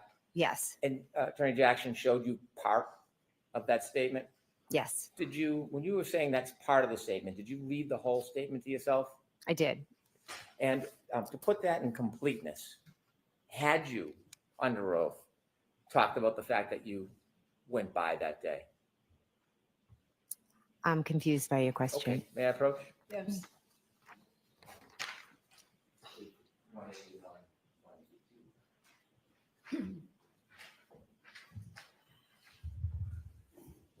Okay. You were shown page 181 and then 182? Yes. And so when you were asked about that before, had you in fact offered under oath that you did go by Fairview? Yes. When you stopped by Fairview, according to the questions you were asked, or the records you were asked to read, it was 4 minutes you stopped by Fairview. Does that sound like your memory? No, I know we drove by, slowed down, and we were looking outside. Why did you want to go back to the very scene that you had seen that morning? I think Carrie and I I'm not really sure. I think we just drove down and All right, so your answer is not really sure. Okay. Next question. And then according to the records that were read to you, you went to Detective Lang's house Yes. and you were at that address for about 40 minutes, 50 minutes? Yes. You were read or shown certain text messages between you and some of your family. Yes. Was that a complete listing of the text messages in order that were on your phone? I had a lot of text messages with them on my phone. Yes. Were some missing from what you were shown? I'm not sure. Okay. You were asked about your state of mind. I'm going to ask you about some of those text messages in a minute. Mhm. You were asked about calls and text messages to John O'Keefe. Yes. Have you ever inadvertently called anybody before on your iPhone? I'll allow it. Yes, many times. And you were asked whether or not you remembered or knew that those calls were made to Mr. O'Keefe? Yes. Did you purposely make those calls? No, I do not believe so. If you inadvertently called on purpose, it wouldn't be inadvertent, would it? True. Did John ever answer any of your calls after that 1218 call? No, he didn't. And when you were reaching out to him, did you reach out to him the next morning after you heard from the defendant? I did. Yes. Why, No, next question, Mr. Bloom. why were you reaching out to him? Because I was trying to get in touch with him because Miss Reed said he didn't come home.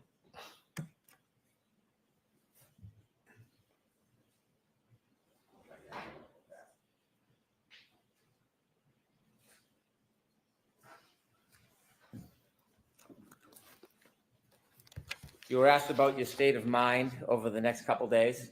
Yes. And I'd like to ask you about some of the text messages reflecting your full state of mind over the next couple days. All right, this has to be really brief.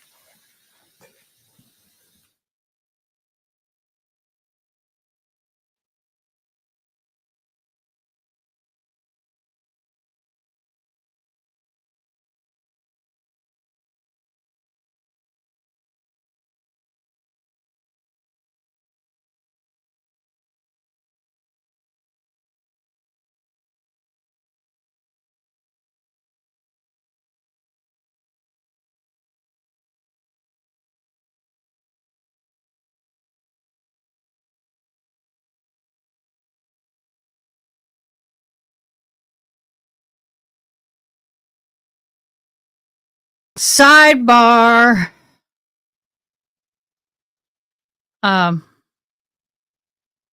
Yeah, we can go on forever on the topic of service animals, but I will tell you, people have tried to come up against me, and I'm like, do you know what, guys? I am a disability integration specialist. You're not gonna win. I know the law. So many people think they know the law.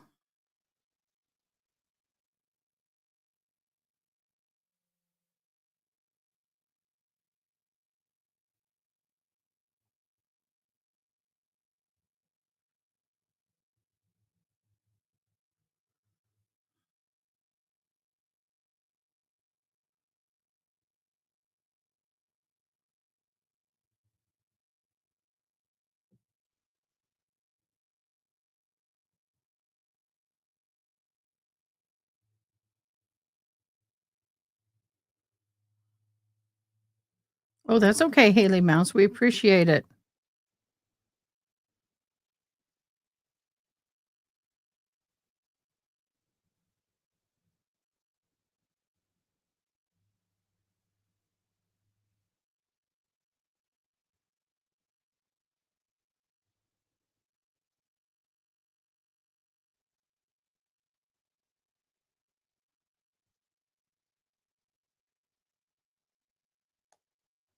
Yeah, we'll get it. So, oh, why? You're welcome. Cell phone. The thing about the service dog, the emotional support dogs in the state of Texas, is in most U.S. is the fact that When law enforcement asks for never your mind. phone, was there any requirement you give that to them? Sustained. Did you voluntarily consent to give your entire phone to law enforcement? I'll allow that. Yes, I did. I handed you a document that reflects your text messages from that morning and the next day. You were asked about some of them on the screen. Do you remember that? Yes. Okay. And you were asked how that affected your state of mind and the decisions that you were making. Correct? Yes. I want to read along, and I'll indicate if you look at the number on the left, and then I'll read it, and you can let me know if I read it accurately. Okay. No, no. That's a lady that has been making these spoofs on Judge Bev since the first trial. Love her. She's on X. On X. Starting at number 17. No, she's there's on a X. She's funny phone as hell. call saying, please answer. Who are you calling? What's so expensive? Where do you live? Oh, hello at Brit. Yeah, I don't know about there, but there are organizations nationwide that will do service dogs for free. You just need to pay for the background check, which in the U.S. is about $50. I'm sorry. Where does it May I say? approach? Yes. Where I got Oh, Sensei that's the from, number right This there. would be I the paid number. $50 background check, and that was it. I didn't pay another dime. Okay, so it's Joan O'Keefe. Okay. No, it is now in the state of Texas. A cat, a dog, no more lizards, snakes, pigs, flamingos. Oh my God, what's the ones with the big plumes in the back? People were claiming every kind of critter under the sun to get them on airplanes. Peacocks. A guy flew a peacock as an emotional support animal. A pig. Thanks. Sorry. Yeah. They could be, but it's not realistic for you to travel with them. Number 17. I guess it phone could be call, if it's please answer. if it works. Who are you calling? John O'Keefe. No, not a service flamingo. Emotional support animal. Not a service animal. Do you know at that point where he is? No. 459-49. Number 18. Karen is worried. We need to find you. John O'Keefe. 504-40. Number 19. Please answer so I know you're okay. Who are you calling? John O'Keefe.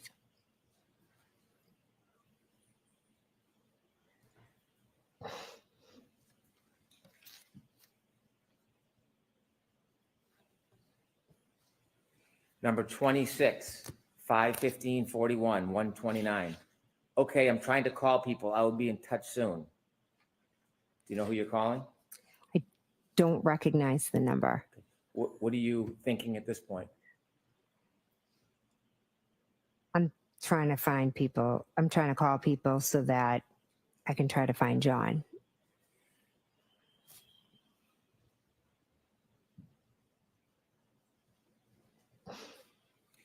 Number 31, 522-57, 129. Okay, I tried to Beatty. Okay, I just talked to All right, her. Dawn, I Will you just heard respond it.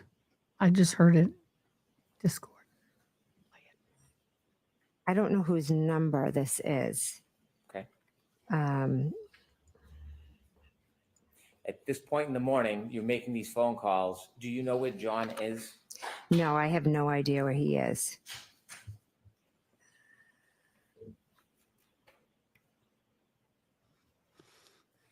Turn to number 48, 129-22 at 8:44. You're texting any update. What is your state of mind? Which number is this? Number 48. 48.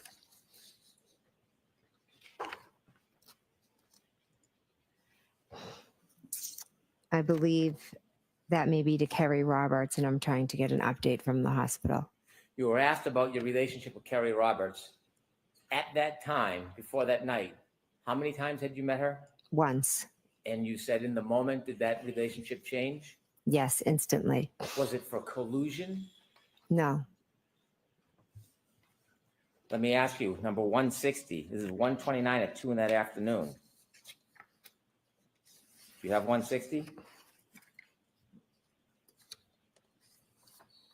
Sorry. It's okay.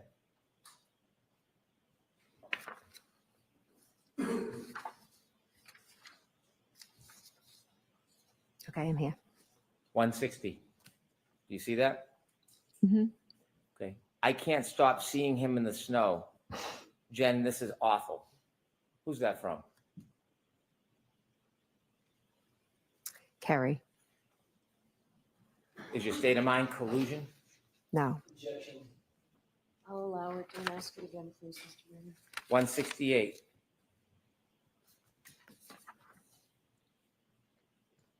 $129.22 at 2:04:32. You're calling Miss Roberts.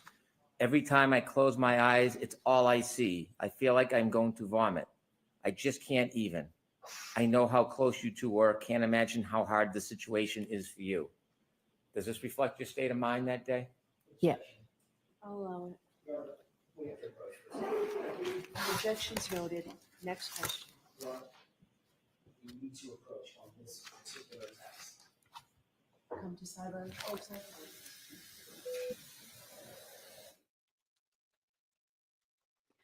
Okay, the woman we saw, this is Miss Maureen. This is her page in X, and she's the one that does the judge stuff. Now she started doing anti-bev, oh my gosh, last year. And so this is her page, but she got like worldly famous. I'm still watching the court doing anti-bev. I'm trying to find the volume on this. Okay. Just okay.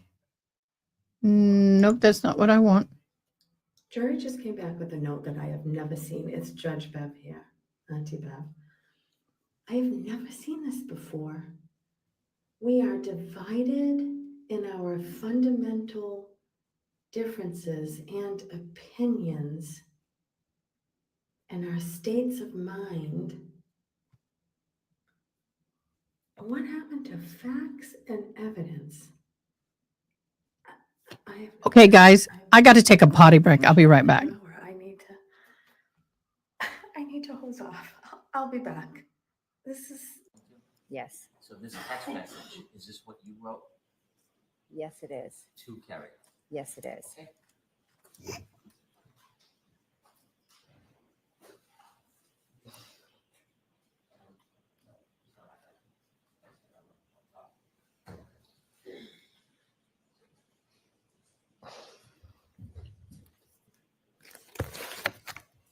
I won't read that last text message again. However, it is correct that text message was from you to Ms. Roberts, number 168. Yes, it was.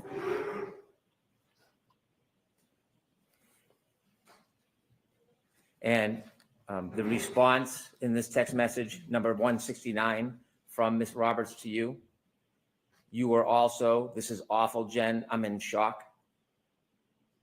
Yes. Number 170. And this one is from Ms. Roberts to you, 129.22 at 2:05:45. I literally am having wine. I don't know what to do. Calm down. Yes. 171 at 2:06:35 on 129.22 from you to Ms. Roberts.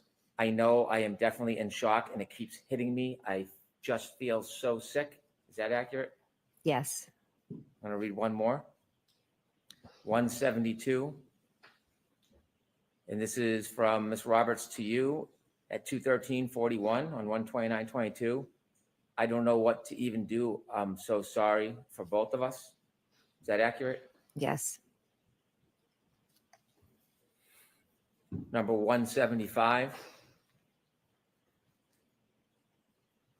again to Miss Roberts, 2/14/15, 1/29/22. Do you text, I talked to Peggy, I am devastated for them? Yes.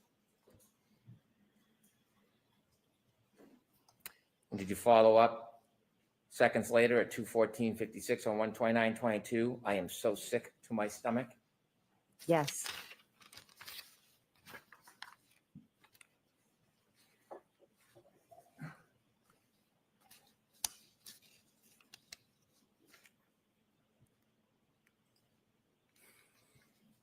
That day, did you have to speak to your children about what happened? I did. Yes. Was that part of your state of mind that day? Yes. I'll allow that. Number 208 or 207. You receive a text from this number. I don't want to say it out loud, but if you could read it, 207. Do you know who that's from? I don't. Okay, we'll move to the next one then. 208, 129/22, 342:06. I've never felt so sick. Is that accurate? Yes.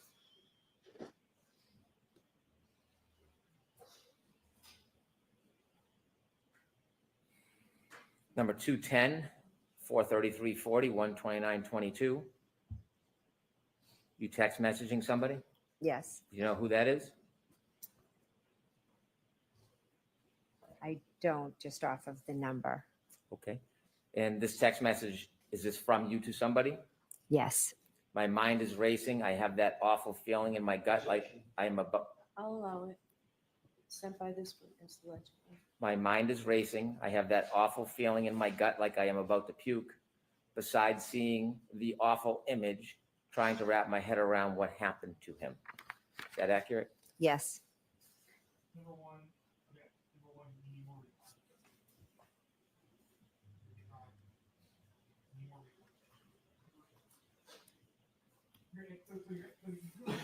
Two 213. This is on 129/22 at 438:20. Do you know who was texting you? Yes. Who? My friend. Once things settle, you need to talk to someone and process the trauma. And then 214, you respond, 129/22, 440:38. I have been shaking since this AM. I feel so sick. Everything started to be a blur and all run into each other. Yes. And this is at 440:38 at 129/22. Yes. And during that day, you've spoken to law enforcement Yes. and the days that follow. Yes.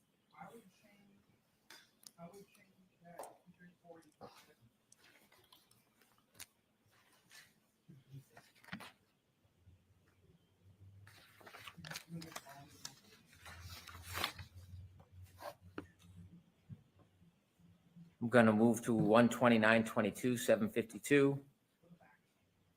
If you look at number 289, please.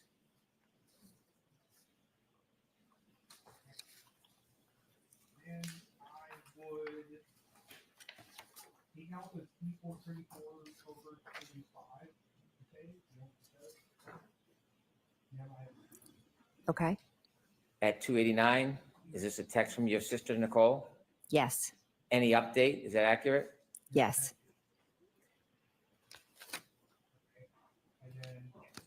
And you were shown this text at 292, Yes.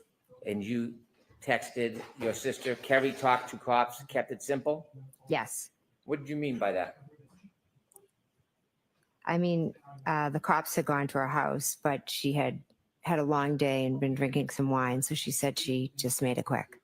And you were sharing that with your sister? Yes. And was your sister part of many of these texts as part of your support group? Yes. Did anybody tell you that you shouldn't rely on your family and have a conversation about what you went through? I'll allow that. No, no one did.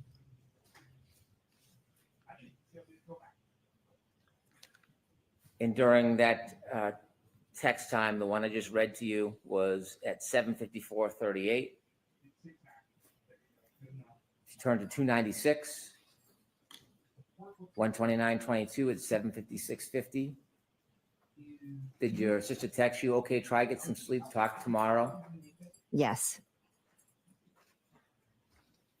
And did you text back at 7:57? Yes, but don't feel pressure.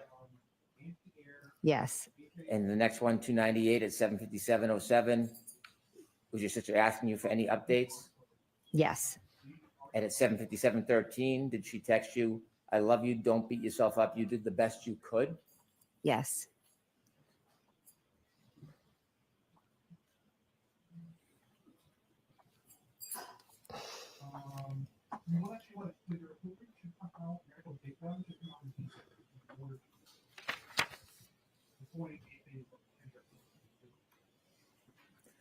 And just a few minutes later, one at number 308, please, 129:22 at 8:01 p.m. Did your sister? No, remember I told you all at the beginning of the live that somebody has hacked or taken hostage my messenger and Facebook stuff, and they were we're trying to get it released. Again, write to you, okay, text me in the AM or if you hear anything later. Yes. You continued texting with her. Yes.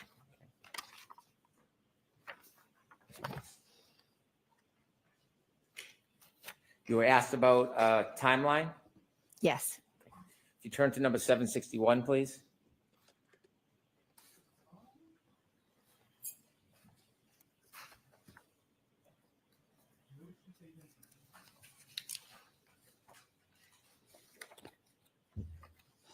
I hate people.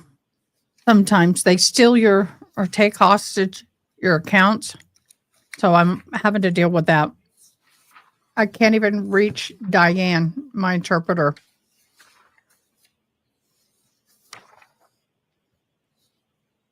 $761. 761, please. What page is that on? 248. I'm missing page 248. You don't have a 2-page 48? No, it stops at 212 and picks up at 253. Yes, yeah, the witness, Sean.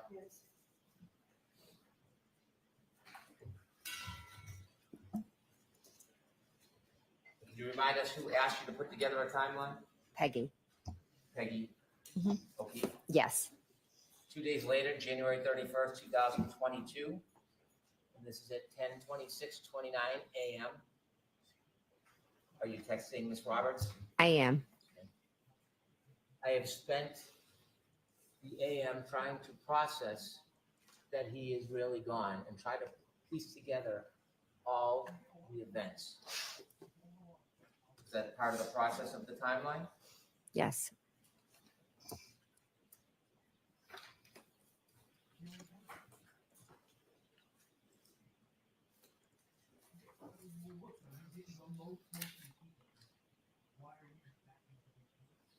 At some point on the 31st, was something happening around Fairview Road that you learned? I believe there was police presence. Was there any presence from the media, the press? Oh, yes, there was. Was that causing any concern? I believe I talked to Peggy and she was, And so on January 31st, 2022, we're at number 864. It does.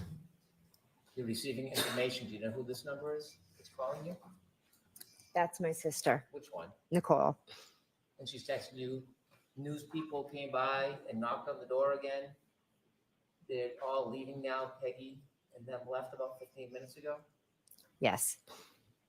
And then at 1 o'clock, 18 seconds on 1:32:22, you text back, did you answer the door?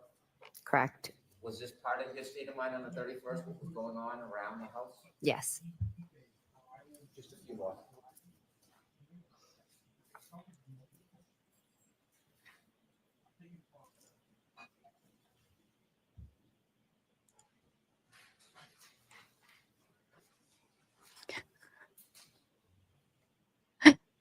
He looks tired. She's all like,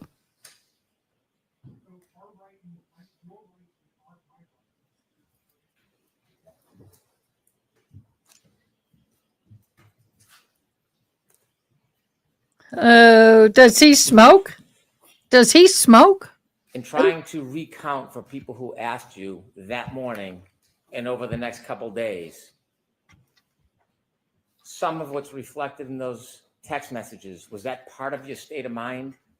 Yes. Was it in any way affecting the way you were remembering and thinking about what it We got 5 more weeks of trial. happened? I'll allow it. Yes. Your Honor, subject to redactions, I would seek to introduce all of Ms. McCabe's text messages. So we'll deal with that later. Is there an objection? There is. We'll deal with that later. Thank you. I have no further questions. No, wait. Does he get to come back?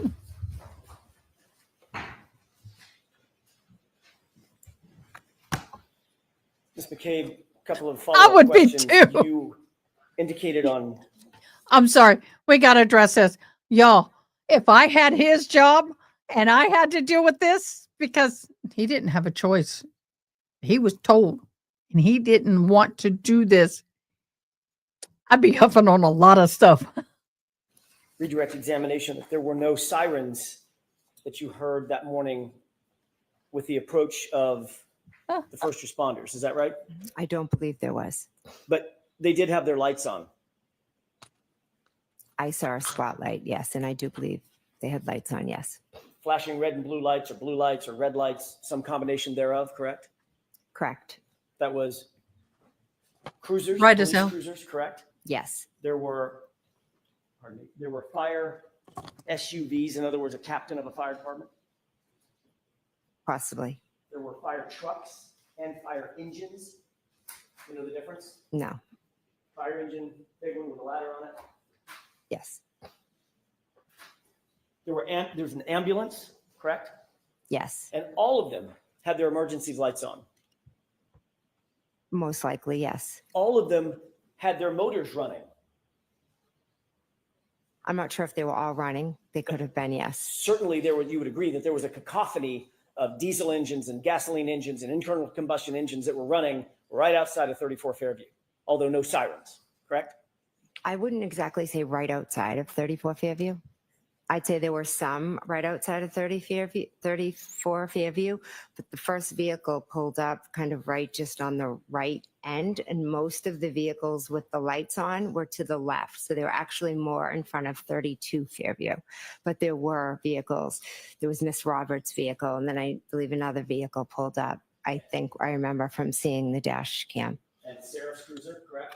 Yes. And Mulaney's cruiser, just on the other side of Those are, vehicle, correct? Yes, I don't believe lights were on. His June, lights were those on. are your questions. Ambulance just to the left and behind Sarah's vehicle, correct? Yes, which would have been in front of 32 Fairview. Lights on that as well. Yes. All facing in the direction of 34 Fairview, correct? Facing, but out front of 32. So is there a reason that you're so resistant to admit that there was a cacophony of sound and noise outside of Cacophony. 34 Fairview? No. Okay, so there was, correct? Outside on the front lawn, yes. Side lawn. And there was also some people yelling and screaming at a high pitch, right? Yes. I.e. Karen Reed. Miss Reed, who was yelling and screaming, correct? Correct. How could you sleep through And that Miss crap? Roberts, who at least at some point told her to shut the fuck up, correct? Correct.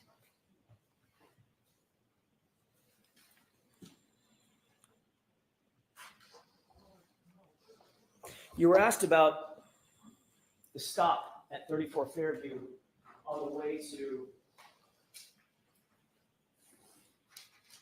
Sergeant Lang's house on redirect examination by Mr. Brennan just now, correct? I was, yes. He showed you a couple of pages of your transcript from that question and answer, correct? I believe he showed me a page, yes. And you noted that this was a question and answer from a hearing last year in this courtroom. Yes. And you admitted that you stopped, but actually, let me rephrase that. You were confronted with the fact that you stopped at 34 Fairview on the way to Officer Lang's house, Sergeant Lang's house, by me on cross-examination, correct? Yes, you asked me. You also indicated that you have never refused to speak to the police, any law enforcement officer in this case, correct? I've spoken when but asked to, yes. But in point of fact, Why can't you just say approached yes? by the two law enforcement agents who were not connected, A three-letter word's not in your vocabulary that begins with a Y and ends in an S? you suspended that interview and refused to answer further questions, correct? I welcomed them in my house, sat with them, and then I stopped. And then I met with them a few times after, and I answered all their questions that they asked. I helped clear up some misconceptions that they had been told. And as you know, I know they're no longer investigating. So I think I helped them well. And you're obviously well aware that in that first interview, you stopped the interview cold and refused to answer further questions, correct? I said, I'm going to stop and I'm going to seek some counsel. Yes. Whoa, whoa, whoa, whoa, whoa, whoa, whoa, whoa, whoa, whoa, whoa, whoa. That's new. She never said in all of the grilling that she was going to seek counsel. I don't remember her ever saying that. Get a little cat hair on my nose and tickles. The text messages. It is.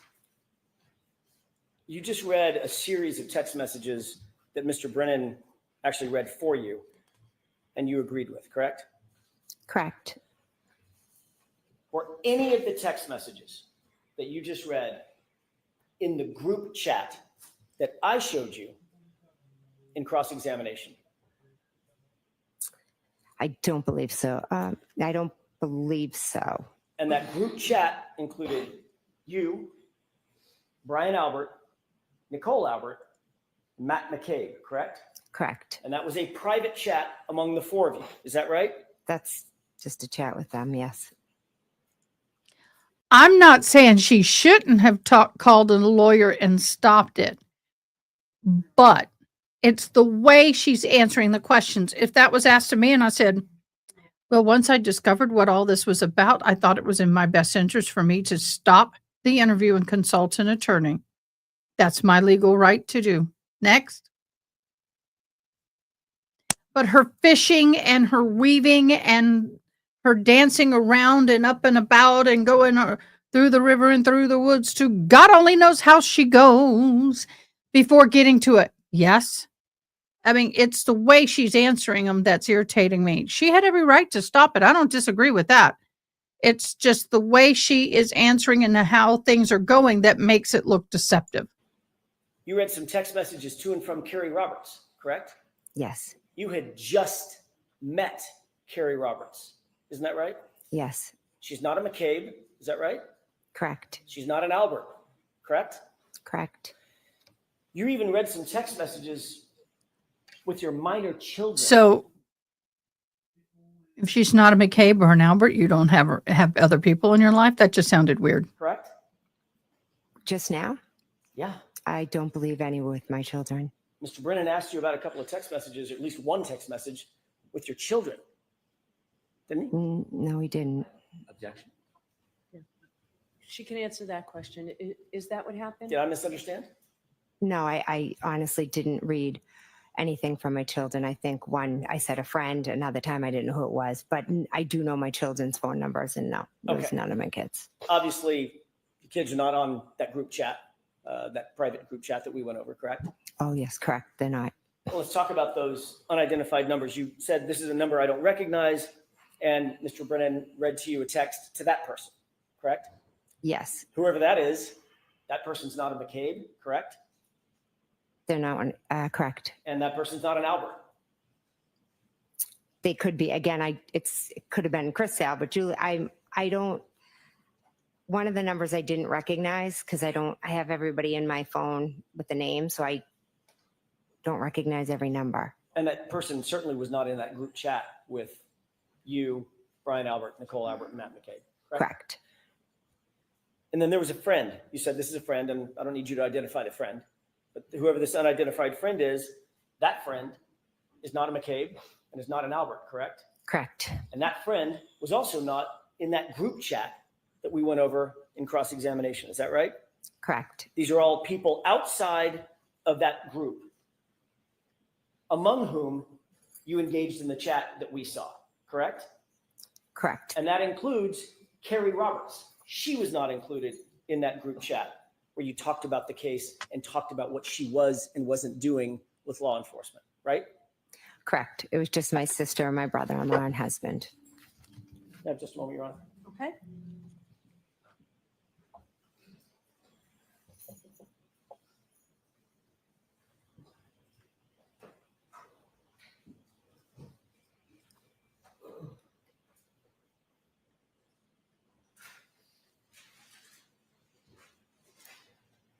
No, that's all I have. All right. Ms. McCabe, you are all set. Thank you very much. You are all set. You are done, boo.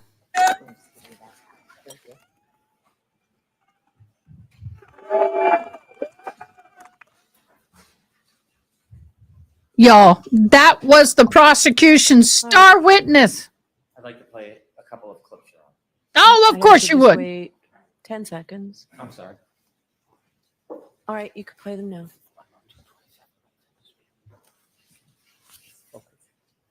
May I proceed? Yes. Oh, the I'd like poor to play bailiff. He's in clip charge 12, of the please. curtains. I wonder who ironed them. Somebody did. Yeah, got the name right. Y'all, I don't like the way that they're doing these clips because the defense has no way to rebut them. This is their way of getting Karen Reed testimony in without her testifying, and I don't like this. There was a woman who was a mother to kids that were close to John's kids who lived. I don't very agree close with to the this. outburst. Not the way they're And presenting it. I was navigating John to the outburst when I was driving. She said it's near Ashley's house. Ashley and John were hooked up prior to John and I dating.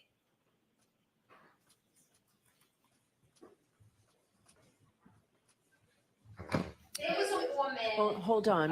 Hold on before you play it We've again. already played that one. We don't need to play it again. Okay. 12.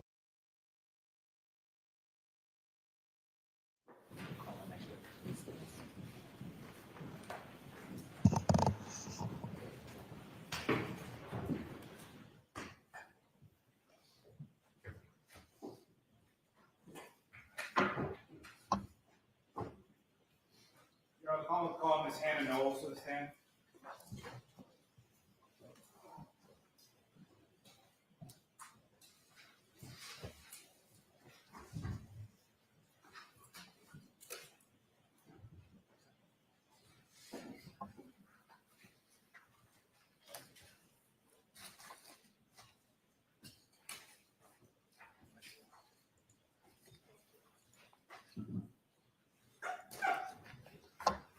So I don't think it's right for them to be doing that. There's no way to rebut it unless they give them an opportunity later. If I was the defense, I'd be playing the same videos and talking about them.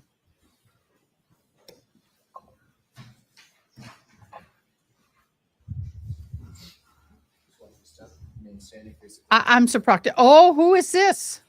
She's got a binder. The testimony you shall give to the court and the jury in the matter now pending shall be the truth, the whole truth, and nothing but the truth, so help you God. Yes, I do.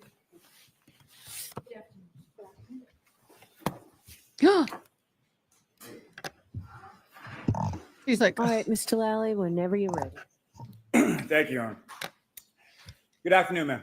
Good afternoon. Could you please introduce yourself to the jury and spell your last name for the court? Certainly.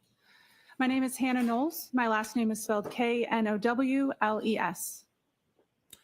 And what is your occupation? I'm a forensic scientist at the Massachusetts State Police Crime Lab. And prior to working at the lab, where did you go to school?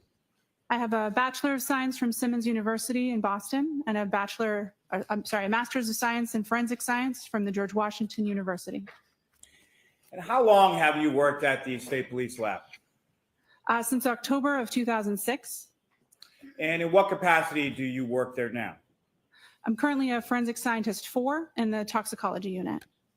Now, when you joined the State Police Lab, what was your position and title that you were initially hired for? Was initially hired as a chemist one in the Hey. drug identification or narcotics unit. You did. After about a year in that I blew it out. position, I was promoted to a chemist two position. After about a year, there was a position available in the toxicology unit, so I applied for that available position, transferred to the tox unit in about August of 2007, and have been in the toxicology unit ever since.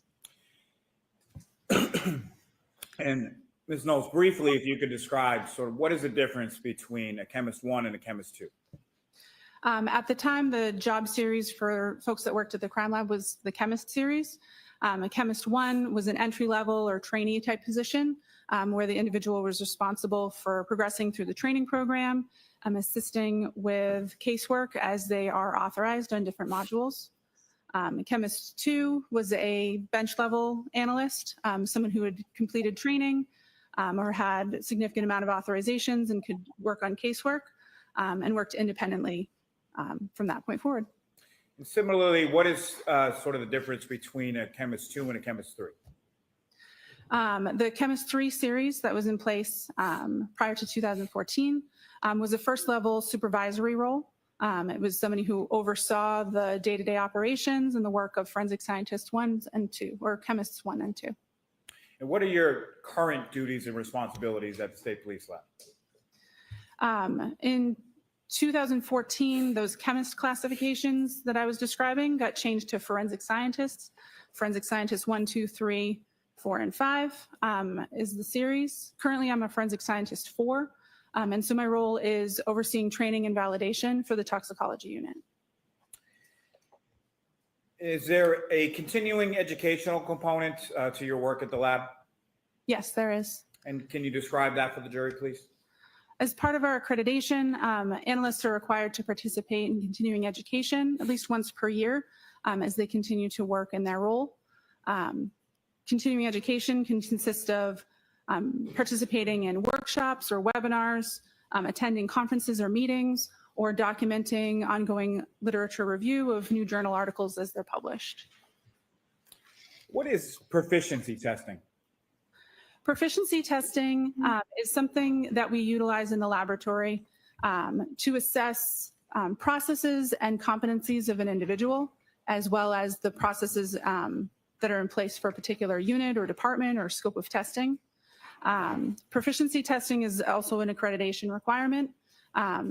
Individuals are required by our internal processes to participate in proficiency testing at least once per year as sort of an ongoing assessment. And what a proficiency test is materials that are purchased by the laboratory from a third-party vendor.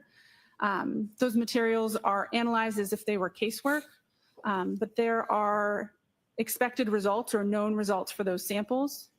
Once the laboratory processes those samples, just like their casework, we submit the results to the external vendor that we purchased the materials from. The results are compared to the expected results, and we have to have our results meet those expected results in order for the proficiency test to be considered successful. Now, over the course of your years at the lab, have you undergone proficiency testing? Yes, I have. And have you passed each of those respective proficiency tests that you've taken? To the best of my knowledge, yes. Now, is the State Police Lab accredited? Yes, it is. And by whom? The Massachusetts State Police Crime Lab is currently accredited by the American National Standards Institute National Accreditation Board. And what does that accreditation process consist of?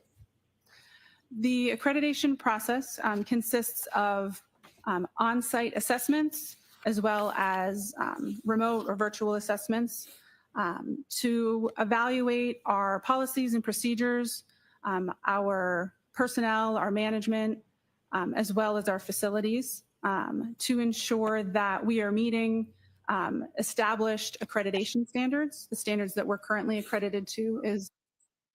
Sorry.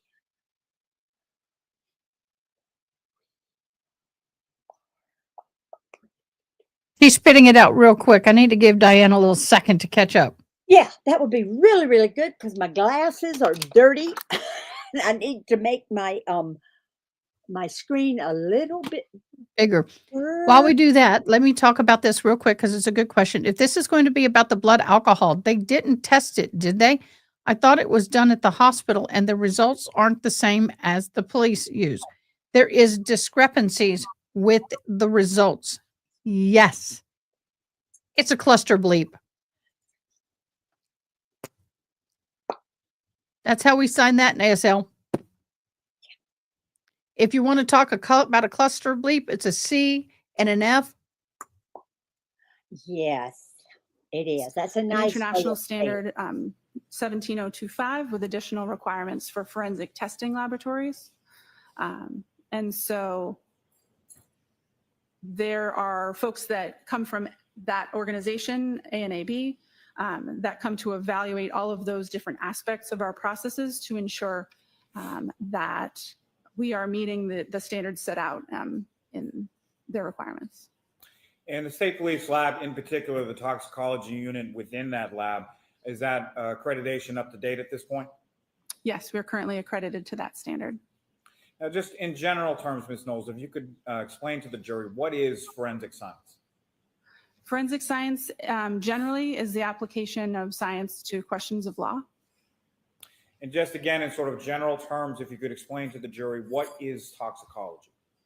Toxicology generally is a study of chemicals and other substances and how they impact a living organism or a person.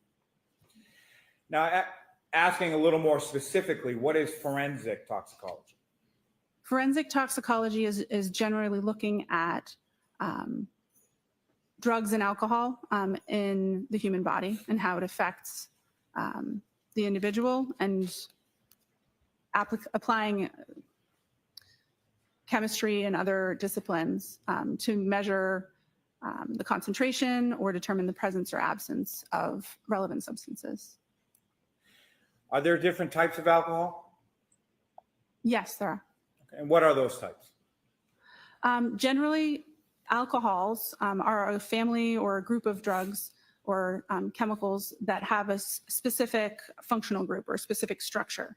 The types of alcohols that are analyzed in the laboratory that I work include methanol, ethanol, and isopropanol. What are the differences between those different types? They all have similar but slightly different structures. Methanol is a solvent. Sometimes it's called wood grain alcohol. Isopropanol is rubbing alcohol or 2-propanol, and that is typically used as a disinfectant. And ethanol is the type of alcohol that we typically are referring to when we talk about alcoholic beverages. It's what's present in those types of liquids. I'm going to be real quiet during this part because I need to understand this, and this is going to get kind of scientific. And so I'm going to be super quiet. Don't take offense.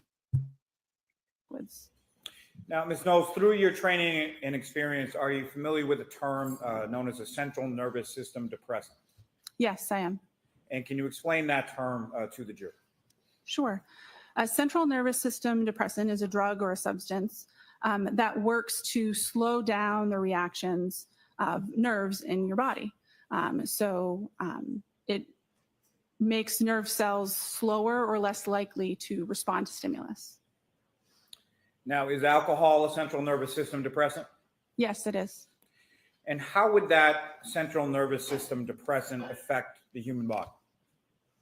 The effects depend on the concentration or the amount that's present in the body. Effects range, depending on that concentration, from slowing reaction time, reducing heart rate or respiration rate in an individual. That slower respiration rate can also result in drowsiness or unconsciousness. Slower reaction time and more limited muscle control can also result in outward appearances like a staggering gait or slurred speech. It can impair balance and motor coordination. because nerves are responding more slowly. Alcohol can also, or ethanol specifically, can impact your brain's ability to form new memories. It can impact your body's ability to perceive and apply critical thinking. Again, all of those effects that I just In other words, that's why Jen McCabe couldn't remember shit. described, they can be present depending on the concentration and the individual and how they're responding to that particular concentration of ethanol at any particular time. Now, how was work assigned within the state police lab, specifically within the toxicology unit? Generally, supervisors will come up with a monthly schedule or rotation where the different types of work in the unit are divided amongst authorized analysts. And then casework is assigned according to that rotation. If an individual has previously been assigned work for that case or has previously issued a report for that case, then sometimes we go off rotation and assign a case according to that previous involvement or previous report that was issued for the case. Now, at some point, were you assigned to perform some work on a lab case number 22-06576 pertaining to this defendant, Karen Reed? Yes, I was. And what is it that you were asked to do? I was asked to prepare a serum conversion report and a retrograde extrapolation report relative to this case. Now, how many serum conversions have you conducted during your years at the lab? I've prepared over 100 serum conversion reports since I was authorized in 2008. And how many retrograde analyses have you conducted during your years at the lab? I would say approximately 15. Now, starting with a serum conversion, can you please explain to the jury what a serum conversion is and how it is that it's conducted? Certainly. A serum conversion is a service that the laboratory offers when a or a serum ethanol concentration has been determined, and it would be helpful or relevant for us to approximate what a corresponding whole blood alcohol concentration would be. When we're talking about blood alcohol concentrations or blood ethanol concentrations and serum ethanol concentrations, serum ethanol concentrations are always higher than a blood alcohol concentration. If you had a blood and a serum sample that were collected from the same person at the same time, you would always expect the serum alcohol to be between 13 and 19% higher than the whole blood. So for that reason, that difference between the two, this service that we offer can assist to approximate what a corresponding whole blood ethanol concentration would be based on testing on a serum ethanol concentration. And did you have occasion to perform a serum conversion with respect to this defendant? Yes, I did. And what materials or documents did you receive in order to perform that analysis? For the serum conversion, I referred to medical records that were provided with a request. May I approach and retrieve what's been previously marked as Exhibit 37? Yes. May I approach the witness? Yes. I'm showing you a document. Do you recognize that document?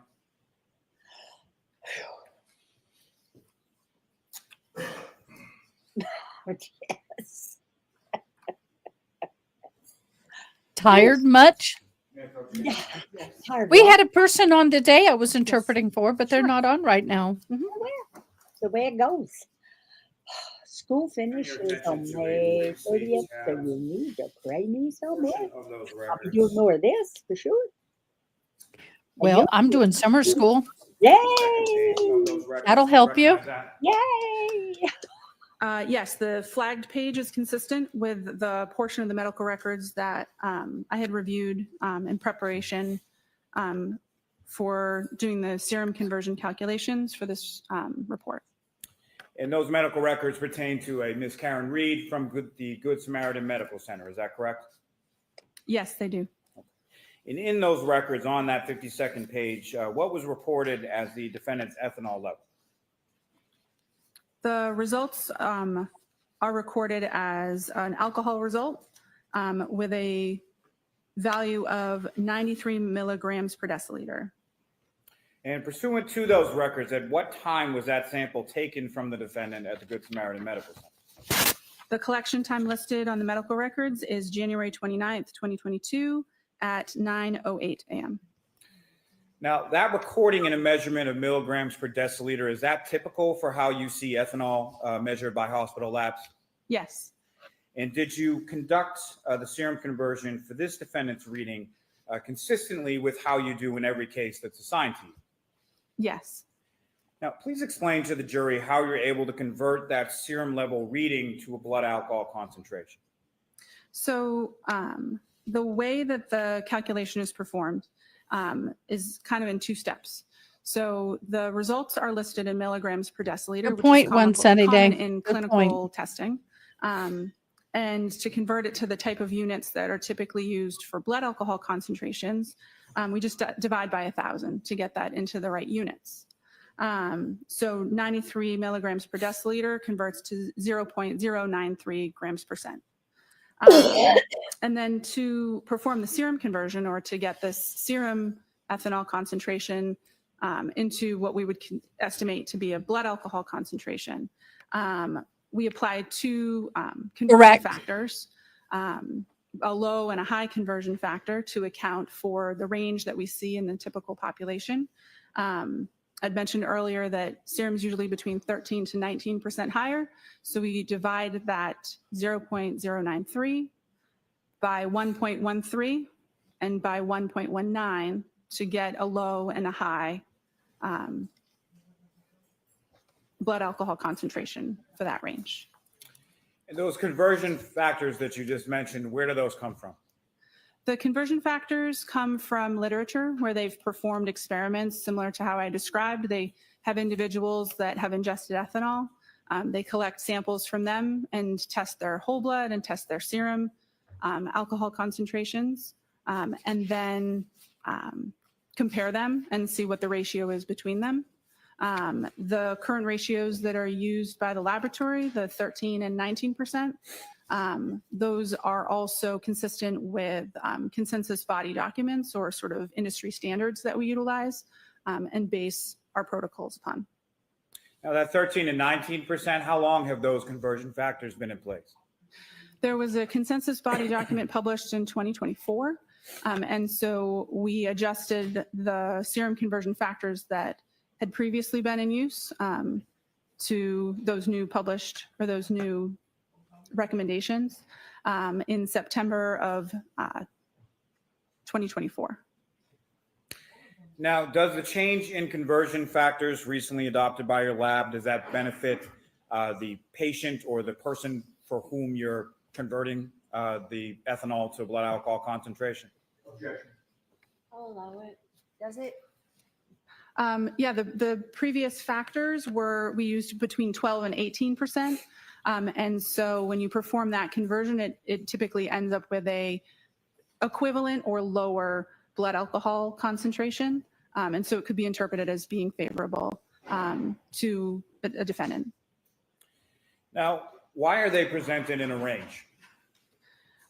We don't use just one conversion factor because in the studies that we base our procedures on, it demonstrates that the general population does not have one consistent conversion factor or ratio between their whole blood and their serum alcohol concentrations.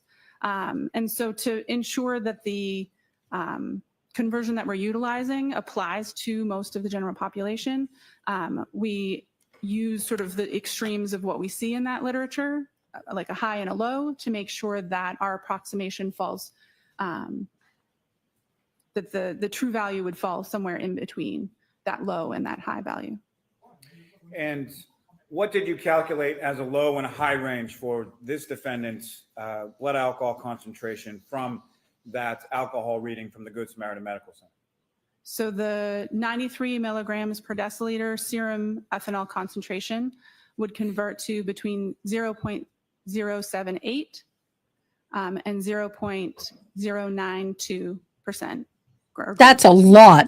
And again, Ms. Knowles, that's at the time that the blood is drawn at approximately 9:08 a.m. on January 29th. Is that correct? Yes. Now, turning your attention to retrograde extrapolation, can you explain to the jury what a retrograde extrapolation is? Sure. A retrograde extrapolation is another service that the laboratory offers, where it's a calculation that we can perform when we have. Does anybody know her weight? How much she weighs? Because I don't think she's more than 120. And for her to have a 0.094 alcohol level, she would have had to have 3 drinks within 1 hour. For every hour that goes by, you're going to subtract a 0.015. So, if her last drinks were at 1 a.m., 8 hours later, if her body's doing what a normal body would be, it's 0.12, right?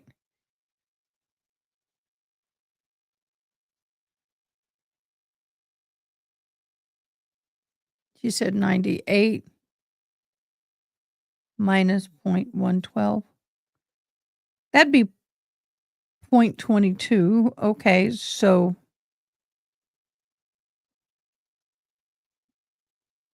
that means her blood alcohol level at the time, y'all, listen to this. At the time, and I have the chart in front of me, at the time that she stopped drinking at, I put 1 a.m. or 12 a.m., would have to be at 120 pounds, 7 drinks within 1 hour. And that is 1 ounce of 100 proof, or 1 5-ounce glass of wine is 1 drink, or a 12-ounce beer. So either a 12-ounce beer, 5 ounce of wine, or 100% at 1 ounce of liquor times 7. Times 7. That means she was so intoxicatingly drunk. This is alcohol weird. Concentration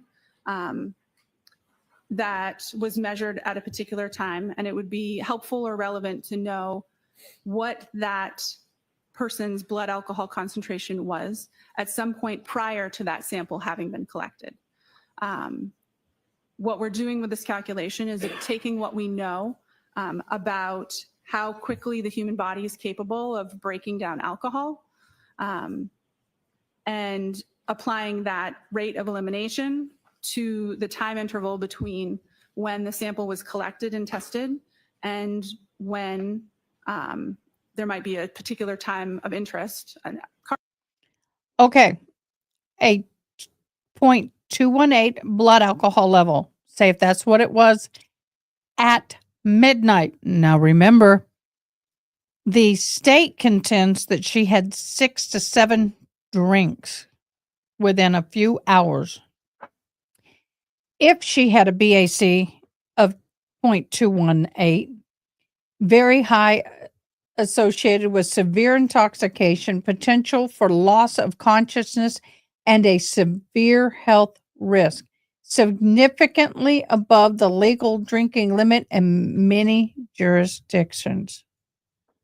So, loss of motor skills, would not be able to drive a car, would not be able to walk, balance issues, would most likely would not be standing or walking.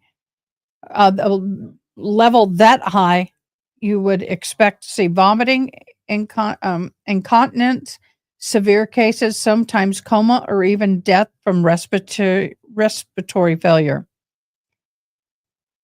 It is improbable if she was able to drive home and drive back, and then I'm struggling. Car accident or some interaction where that person's blood alcohol concentration might be relevant. And how is that done? Similar to the range of conversion factors that we were looking at with the serum conversion, we know that the rate of elimination in alcohol in humans varies from person to person. And so based on studies where they're looking at rates of elimination in I question this. we know that alcohol can break down at a rate of between 0.010 and 0.025% per hour. Also, she's got MS. That highly affects this. And so we take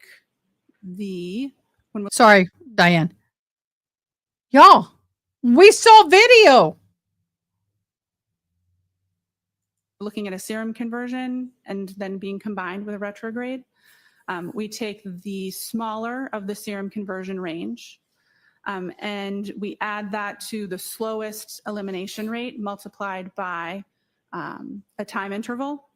And then Haley Mouse, don't disagree with you that she could have drank some stuff when she got back to John's house. I don't disagree.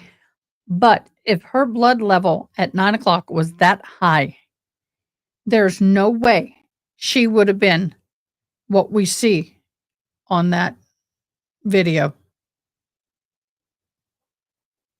She didn't appear drunk. No one smelt alcohol. First responders didn't smell alcohol. Police, nobody.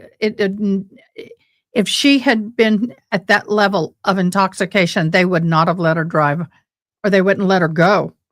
She didn't look like it. She didn't smell like it. She didn't sound like it. So that's why I don't believe this. also take the larger of the serum conversion Watered down values, and then we add that to the fastest elimination rate multiplied by the time interval. We use a smaller time interval for that sort of minimum calculation to account for the fact that we don't want to overshoot that estimate of blood alcohol concentration. If there was some unabsorbed alcohol, we don't necessarily always know when we perform these calculations, the drinking history or like when the person had stopped drinking that day. And so we usually subtract 2 hours from the time interval when we're doing that minimum calculation to have a more conservative estimate. So we're applying the time interval, the rates of elimination, and looking at what we have for blood alcohol concentrations, all to be considered when we're performing the calculation. Now, what categories of information do you need in order to perform a retrograde analysis? We need to know what the blood alcohol concentration was at the time that the sample was collected. We need to know the time the sample was collected, and we need to know the incident time or the time of interest that we're sort of calculating back to. There's a couple of requirements to be able to perform this calculation that we have to ensure. We have to make sure that there's at least been 2 hours in that time interval between the time of collection and the time of interest that we're looking at. We can't calculate backwards with that very narrow window because we can't be sure that the person is entirely in the elimination phase, that their body has reached a maximum blood alcohol concentration and they're just breaking down alcohol at that point. And we also know that this simple rate of elimination calculation can't be accurately modeled once we get down below between 0.02 and 0.03. So we have to make sure that the starting blood alcohol concentration is at least an 0.03 or higher in order to be able to apply that math. Now, how is it that alcohol is metabolized within the body? Generally, after someone stops drinking alcohol, their body reaches a maximum blood alcohol concentration. And then after that maximum is reached, for most folks, that's between 30 and 90 minutes after they stop drinking. And then the body breaks the alcohol down over time in a very predictable linear fashion, down until it gets down into about 0.02 and 0.03. The mechanism that the body uses to metabolize, some alcohol is excreted in urine, some alcohol is evaporated and removed from the body through your breath, but the vast majority is broken down with enzymes in your body that convert the ethanol structure into water and carbon dioxide.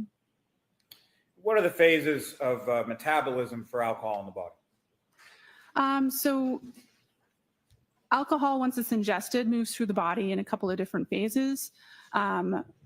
One, initially, the body is absorbing alcohol.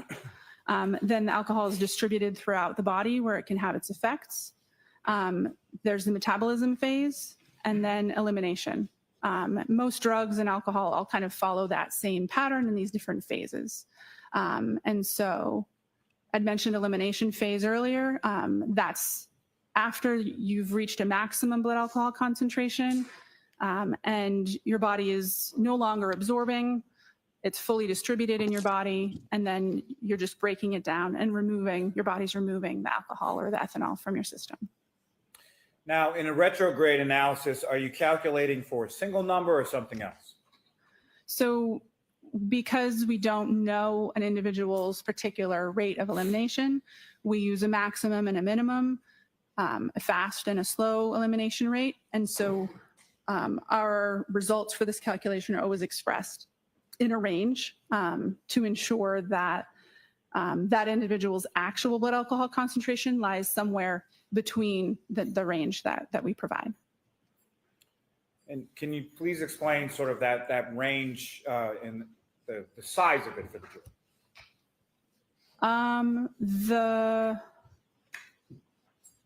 The range that's provided as part of these calculations, the size of the range depends on the facts of the case and the amount of time that's passed between the time of the incident and the time of the sample collection. The more time that's elapsed, there's a greater difference between the faster and the slower rates of elimination, the 0.01 per hour and the 0.025 per hour. And what do those minimum and maximum blood alcohol concentration numbers signify?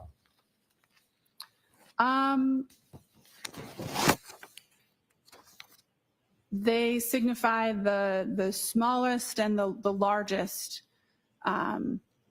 concentration that could be reasonably expected based on the blood alcohol concentration and the rates of elimination that are being applied in the calculation.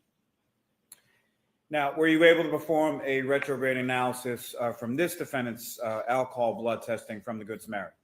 Yes, I was. And similarly, did you perform that in conformity with how you performed prior retrograde extrapolation analyses in other cases?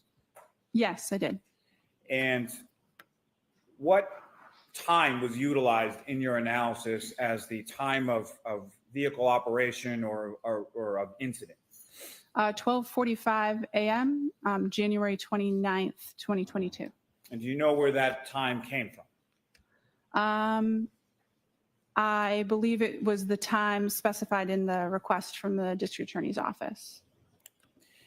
And why is time of operation or time of incident important? Because the time interval that we use in the calculation depends on the starting and the ending point of that calculation. So the time of incident is important because that's what we're basing the math on.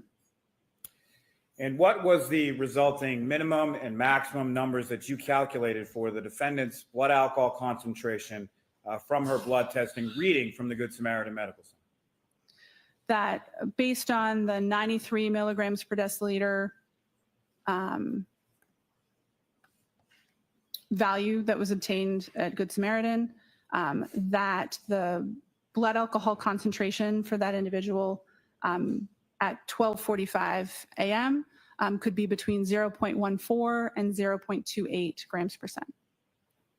And so you calculated the defendant's blood alcohol concentration to be between 0.14 and 0.28 at 12:45 a.m. on January 29th, 2022. Is that correct? Yes. May I approach just to retrieve, Your Honor? Yes.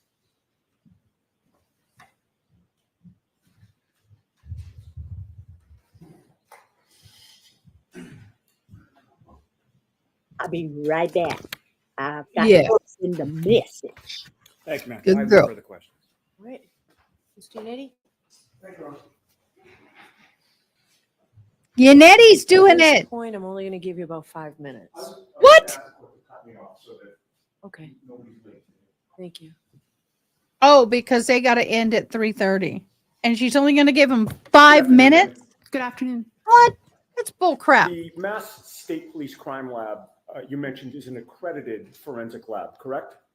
That's correct. That means that your lab has met specific internationally recognized standards for both quality and competence, correct? There are aspects of quality and analyst competence that are addressed in the accreditation standards, yes. It also means that your lab has demonstrated a commitment to best practices and to ensuring the reliability and accuracy of its forensic work, correct? Yes. And there are several requirements in order to become accredited, right? Yes. One of the most important requirements is an independent external review of your lab's quality management system, correct? Yes, that's definitely one important component of the accreditation process. That independent external review also evaluates your lab's technical systems, correct? Yes. And its procedures. Yes. And an external review means that experts from outside your lab come into your lab to review your work, right? Yes, the review includes the procedures and the operating protocols. And there is some element of case file and specific work review. Within your lab. Correct. And they make sure that you're following established and proper protocols, correct? Yes. Now, as a forensic scientist 4, is one of your responsibilities to ensure compliance with the lab's administrative policies, quality assurance, and control requirements to make sure that you're complying with accreditation standards? Yes. And you take pride in your lab's accreditation status, correct? Yes, it's an achievement that's obtained by the hard work of a lot of folks at the lab working together. You make sure, or you do your best to make sure that the lab is in compliance because you don't want to lose that accreditation status, correct? Correct. It's important to ensure confidence in our results, to maintain the quality and maintain the accreditation. Okay. In contrast to the accreditation standards for a forensic lab like yours, the standards for a hospital lab may be different, correct? Correct. Typically, accrediting bodies for clinical chemistry or hospital systems are different accrediting bodies or different standards than forensic standards. Okay. And a forensic lab exists for a different purpose than a hospital lab. Is that right? Correct. They have different customers and sort of different scope or intention for the use of their results. Sure. A hospital lab tests and analyzes blood for its use in diagnosing medical illnesses and for medical purposes, correct? That's consistent with my understanding, yes. Sure. And it's not for meeting court admissibility standards like your lab, right? Not that I'm aware of, no. Your lab follows strict procedures that an expert from your lab can have confidence in the lab results when they come to testify in court like you're doing today, correct? Yes. As you testify here today, you have no information that the lab at Good Samaritan Hospital is an accredited lab, correct? Correct. And in addition, Good Samaritan Hospital is an external party in terms of its relationship to your lab, right? Yes, and for that reason, the type of calculations that we performed based on medical records from Good Samaritan are outside of the scope of accreditation in the crime laboratory system. Right. It has no relationship to your crime lab, the Good Samaritan lab, right? Correct. The same policies and procedures are applied when our laboratory analyzes serum, or if we needed to do a retrograde extrapolation on testing that was performed internally that's covered by the scope of accreditation. But as you're mentioning, the testing was not performed in my laboratory. I don't have any direct knowledge or understanding of their QC procedures, of their accreditation requirements, or their testing procedures at all. You anticipated my next question. So basically, you cannot personally vouch for the ethanol testing that was performed at Good Samaritan, correct? That's accurate. The reliability of the results that my calculations were based on, my calculations are only as good as the numbers that I was provided. And like I said, the same math that I did here, I would do to my own internal standard or my own internal testing, anything that I performed testing on in the lab myself. But the results that I started from, I don't have any direct knowledge on their accuracy or reliability. Right, Ms. Giannetti, we can bring Ms. Knowles back on Monday if you want. I don't want to cut you short. That was the time frame. we were looking And at. I'm perfectly fine with that, Your Honor. Thank you. Okay. All right. And Mr. Lally, you're done? Okay. Ms. Knowles, thank you very much. You're all set. You can step down. Ms. Giannetti, I think everybody appreciates it. So, All right, she's tired. that's it for us for this week. I'll have to give you those cautions in a minute. I can tell you that it looks like next week we're full days every day. We don't expect as long a gap in between as we've had to do. So I think everybody should work really hard to make sure that doesn't happen. The cautions, please do not discuss this case with anyone. Don't do any independent research or investigation into this case. If you happen to see, hear, read anything about this case, please disregard it and let us know. Please be very careful with your social media use, and we'll see you on Monday. Have a good week.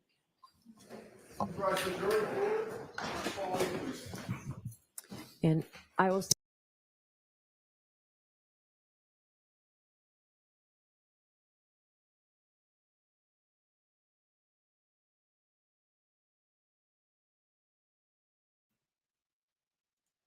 All righty then. Yes. Well, if it has a hung jury again, guess what? I don't think they can try this a third time. Really? I don't think the county can afford it. Really? I'd rather have a not guilt. I'd rather have a hung instead of a wrongful guilty. Yeah, really. I was reading a soldier, I think he was in Florida. They arrested him for killing his girlfriend and her 3 kids. Oh, they can retry it a third time. They can keep trying it as long as they're getting hung juries. But I'm just saying, I don't know if they can afford to do it again. And I know that Karen Reed would not be able to afford to do it again. That's a given. Afford another lawyer. Oh, they're not. These lawyers, none of the lawyers have billed her at all. They don't. And they're well over 5 million in billable hours, but they're not going to bill her. Wow. Wow, wow, wow. Wow. Oh, they've invested more than that. She sold her home. Her parents have mortgaged their home, donations. It's just been a nightmare. Yeah. Wow. I say. I know, isn't that just lovely? Let me see your fingers. Stick your fingers up there again. And you've got fingernails. They're lovely. I know. I got 10 little bald men. You always have bald men. What else is new? No, I haven't always had bald men. No, you have lately. Well, yes. I told Margie yesterday, I said, I didn't think I'd ever see my hands look this bad. I don't know if there was a plea deal. I don't think there's been a serious plea deal offered that I am aware of. Doesn't mean there wasn't one. I'm just saying that I know of. All I can say is I don't know. I just do not know. So we're looking at the first part of August. before I go back to school. So start looking at flights the first No. 2 weeks of August. Second, like to try to get the second weekend in August. That won't work. I'll show you in a minute. What won't work? What I just did. Not what you're talking about. What Girl, don't get me going. No, not you. I just want to show you something. Mm-hmm. Uh-huh. Mm-hmm. Uh-huh. See? Where's my calendar? See? Hold on. See my little bald, my unhappy little bald man. Oh my gosh, really? You are a kid at heart, that's for sure. Why do you think my kids and I always had a great time? See, I think we're now talking about August the 16th. okay, if you're doing it on August All the right. 10th, I gotta get them in there. I gotta get them up on camera. Come on, be still. Gotta get back. You're too close. Yeah. There we go. There's my 5 little bald men. They so unhappy. You're horrible. I know. Horrible. Well, the ex has gone to the hospital. Why? He went to the doctor today because he says he lays down and he can't breathe. Well, if you're over 300 pounds, you do have a difficult time breathing.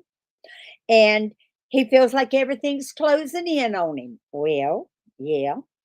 And so he finally got to the doctor, which is like stone's throw down the street. And she says, well, you weigh 294, not 300. So he's lost 6 pounds. Good for him. And she said, once you go to the hospital, I think you might have some fluid on your lungs. Well, yeah. Congestive heart failure, maybe? Well, he's been there before. And so it's like, Lord, you got to give me some sympathy because he does this. He gets congestive heart failure. Then he comes home and he doesn't do anything they tell him to do. Nothing. And I told him today, I said, Walter, I'm not a know-it-all. I'm not a person that says I'm smarter than you. I'm this, that, or the other. It's just that for the last 26 years, I have been in umpty-dumpty dozen doctor's appointments with people larger than you, expressing the very same things you express. And I hear what the doctor tells them.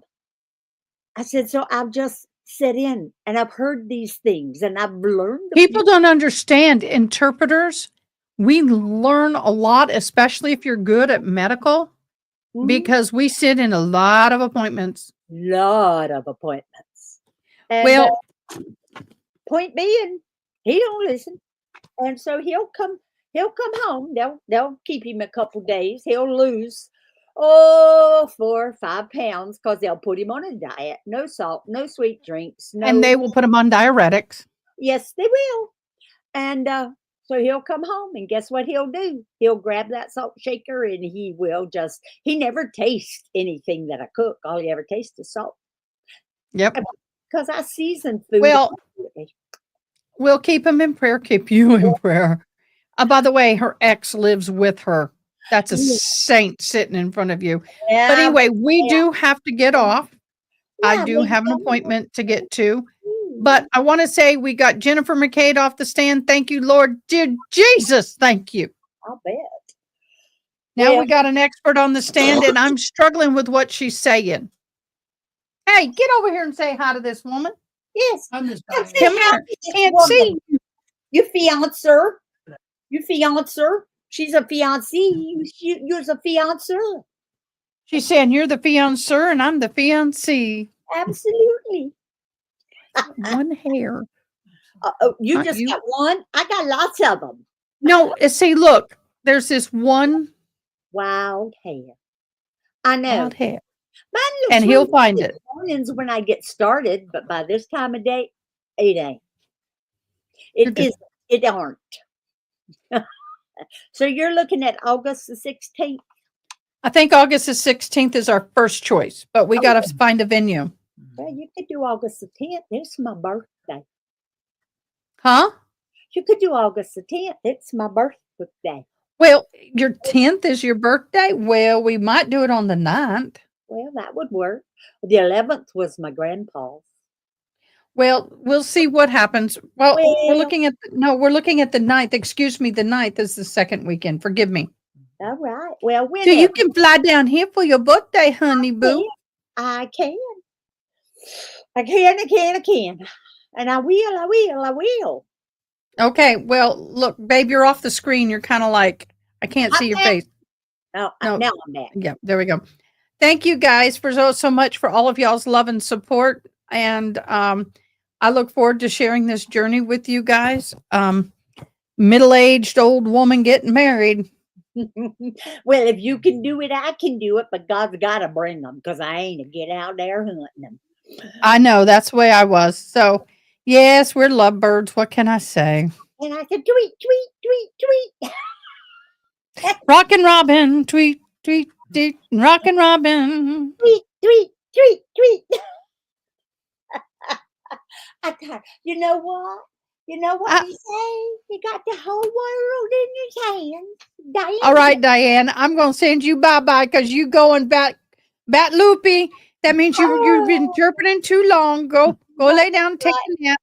The brain cells are splatting inside that skull. You better believe that, right, honey? All right. Okay, love. Bye. We'll talk later. Love you. Talk to you Bye. later. Oh, she can get there, y'all. I love me, Miss Diane. We love rooming together. And Karen has to feed and house her attorneys, not to mention her medications. A lot of the housing and the attorney stuff is done by donations. But it's just been horrible. So we'll see. So tomorrow is Saturday and Sunday. We got 2 days off. And then we'll be back on Monday. We got lightning strike. So I'm got to get, and then maybe this weekend we can find time to put, I have, what is that power source that, universal power source, UPS, whatever thing system. We're going to try and plug all that in and get everything working and make sure it works for Monday, because that way, if the shop loses power, I have some time to still stay live and not go like, bye-bye.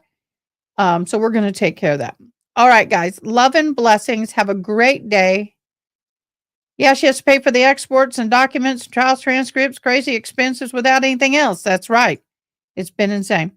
You guys have been amazing. Oh, we got it. I almost left. I almost did it. I didn't want to do it again.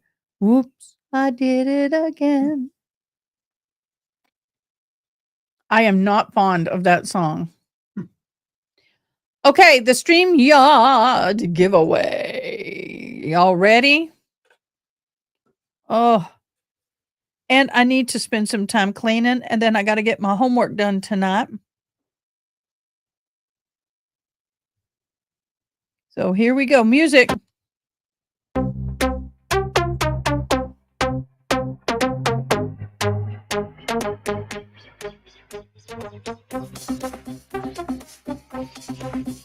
Yay, Jesse!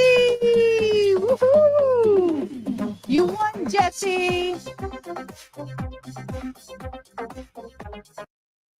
And the bingo, I don't think anybody bingoed.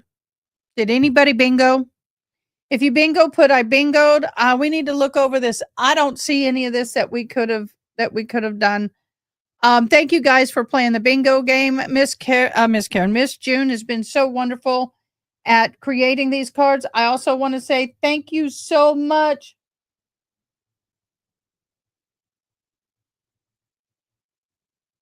What?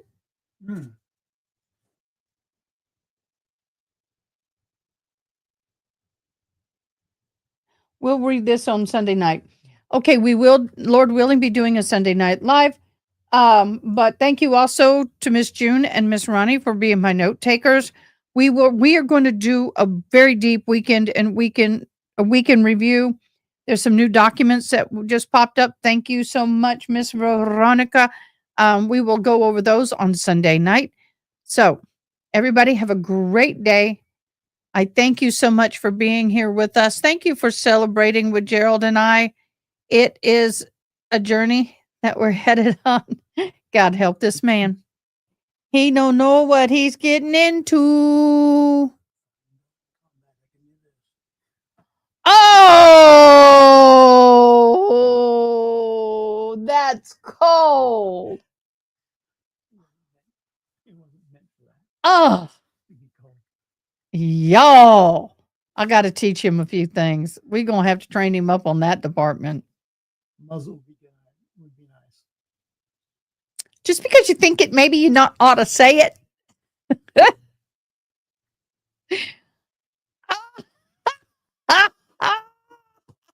Yeah, there's no oven. They took the heating element out. I know. No, they took the whole oven out. There is no. Yeah, do you know what's funny that you say that, Ronnie? I was on birth control. I've only been married once. I was on birth control, and 9 months to the day my son came. I got pregnant on honeymoon on birth control. Yep, I took it faithfully. It didn't work. I had my 25-year-old son sitting there as proof. Okay, guys, you guys have a great evening, a great weekend. We'll see you Sunday night. Bye. Thanks for watching. Please comment, like, share, and most importantly, subscribe. I hope you have an awesome day. Till next time, take care.